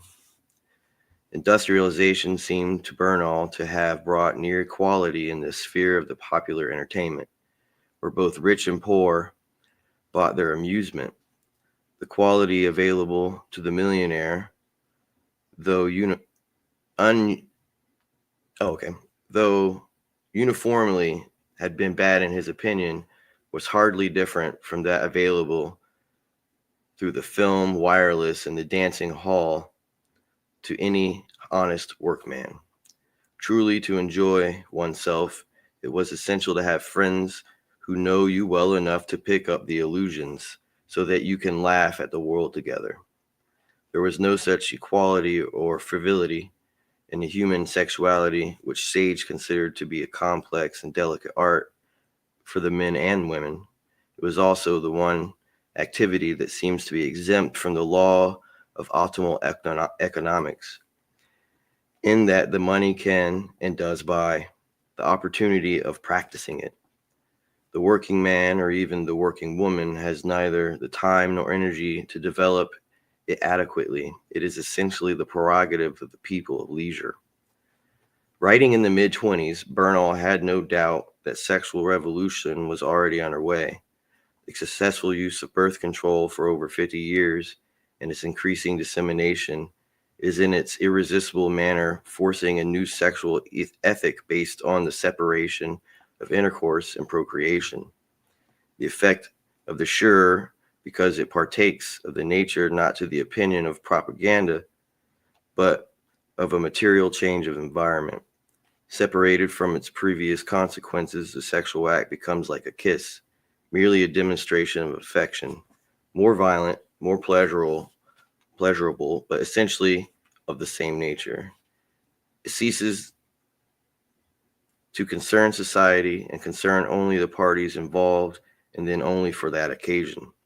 There is no moral doctrine to the physiological logic that can be seen in the increasing number of young people every year, beginning to the cleverest, but still they admitted that even the preeminent are obliged to make some outward gestures to conformity.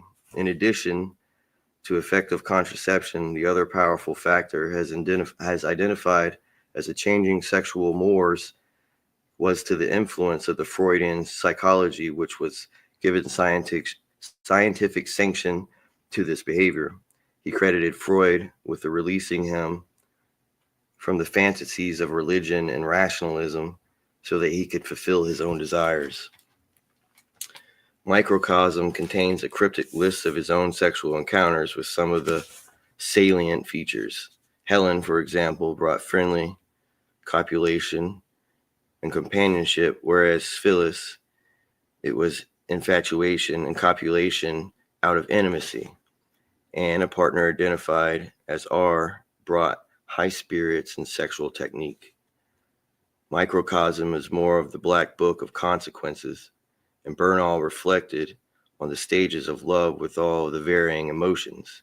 He referred to adultery as a division of love and betrayed his own jealousy and marital torment in a passage of dialogue he entitled Incomprehensibility. The conversation takes place, and then so one of his quotes is, now that we breathe again, shake gradually free from the unendured hope, how we were melting, ease come to come, and joy and ecstasy. This was a time snatched out of the lives. London was very far behind work, prospects, duties, and confusions. She had left the hermitage by the lake and his fantasies worship. In the afternoon, they came into the sun and the warm life. The sunlight was yellow, coming down through the Ixlis. She lay in the rampart of the stairs, stretched out like a lizard. He protested gently. But what does it matter? She answers. Here's nothing and no one matters. For once I can do what I like and be what I like. They came down steep side by the bridge which is like no other bridge in the world, the bridge that leads nowhere. The bridge they dance on through the town wall, past the church in the last arc. They there sat looking down on the river at the bank that could never be reached, which is hilarious because like it falls definitely into the Moby Dick and everything. Oh, it's just beautiful. These guys are so poetic, they don't even know it. All right, I think I'm done.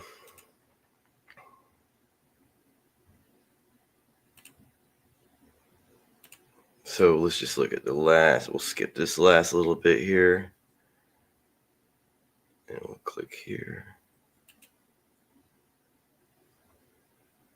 But yeah, there are people questioning in relation to the amounts. If you make a video on, I don't know, baking a cake, you'll get more people sometimes than, spirituality. They're not really interested. A lot of people can't,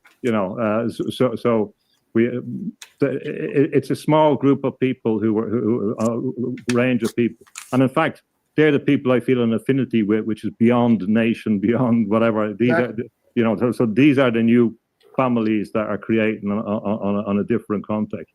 And the problem is that the systems are not decentralized. They have an element which appears decentralized, but they're being set up to be centralized. There's a relentless economic, technological force that Lowell talked about, which makes everything standard.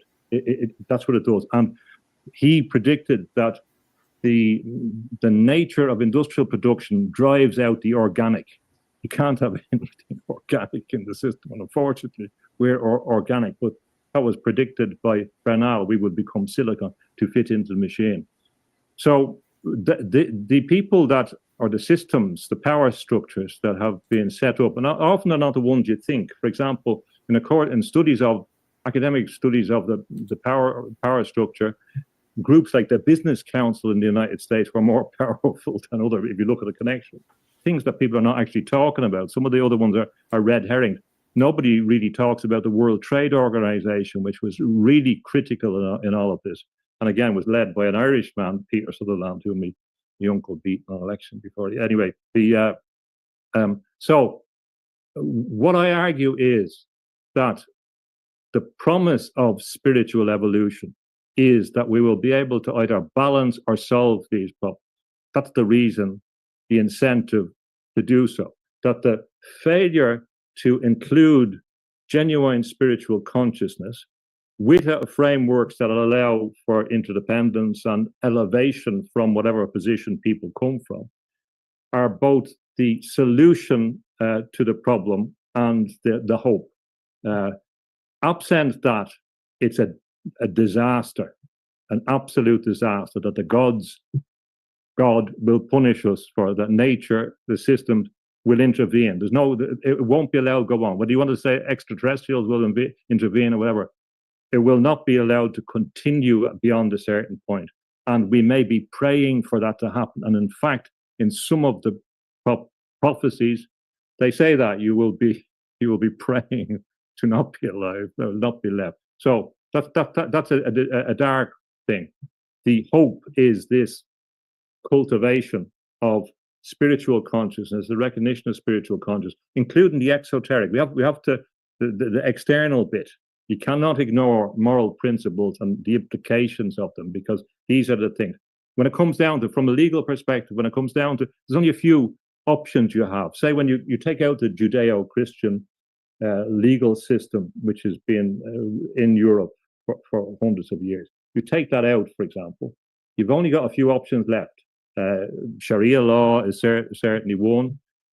Ruled by the computer, total control by artificial intelligence, ruled by criminal gangs like you have in parts of Mexico. There's only a few options left. There's not all an inevitable benign situation that happens. All these things are going to flow on from the decision we've made. I've accommodated my mind to the possibilities, because I've studied history and legal history and what's going to happen. So I'm not going to be shocked by what's going to happen. But I say that this period is the time when we're going two different ways. That really, if people commit themselves to spiritual consciousness, not only will it begin to rebalance the scales, but it will also allow us to evolve finally, so that we will be able to use the tools properly.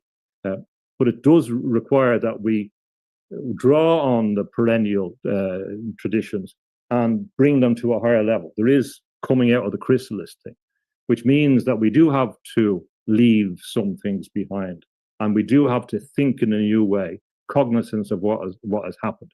And we do have to persuade people that are in these complexes that it's not the way forward, to advocate for spiritual consciousness, to really show them the power of it. We have to demonstrate that as well.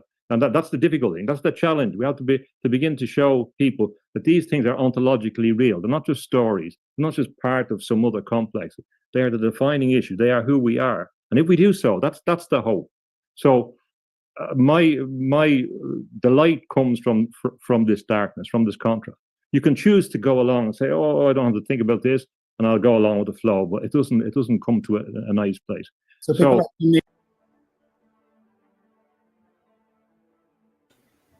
So don't be a JD Bernal, who's an amazing man and a sex pest who has black-pilled outlooks on life. Don't be a Trotskyite that came out of California trying to mimic,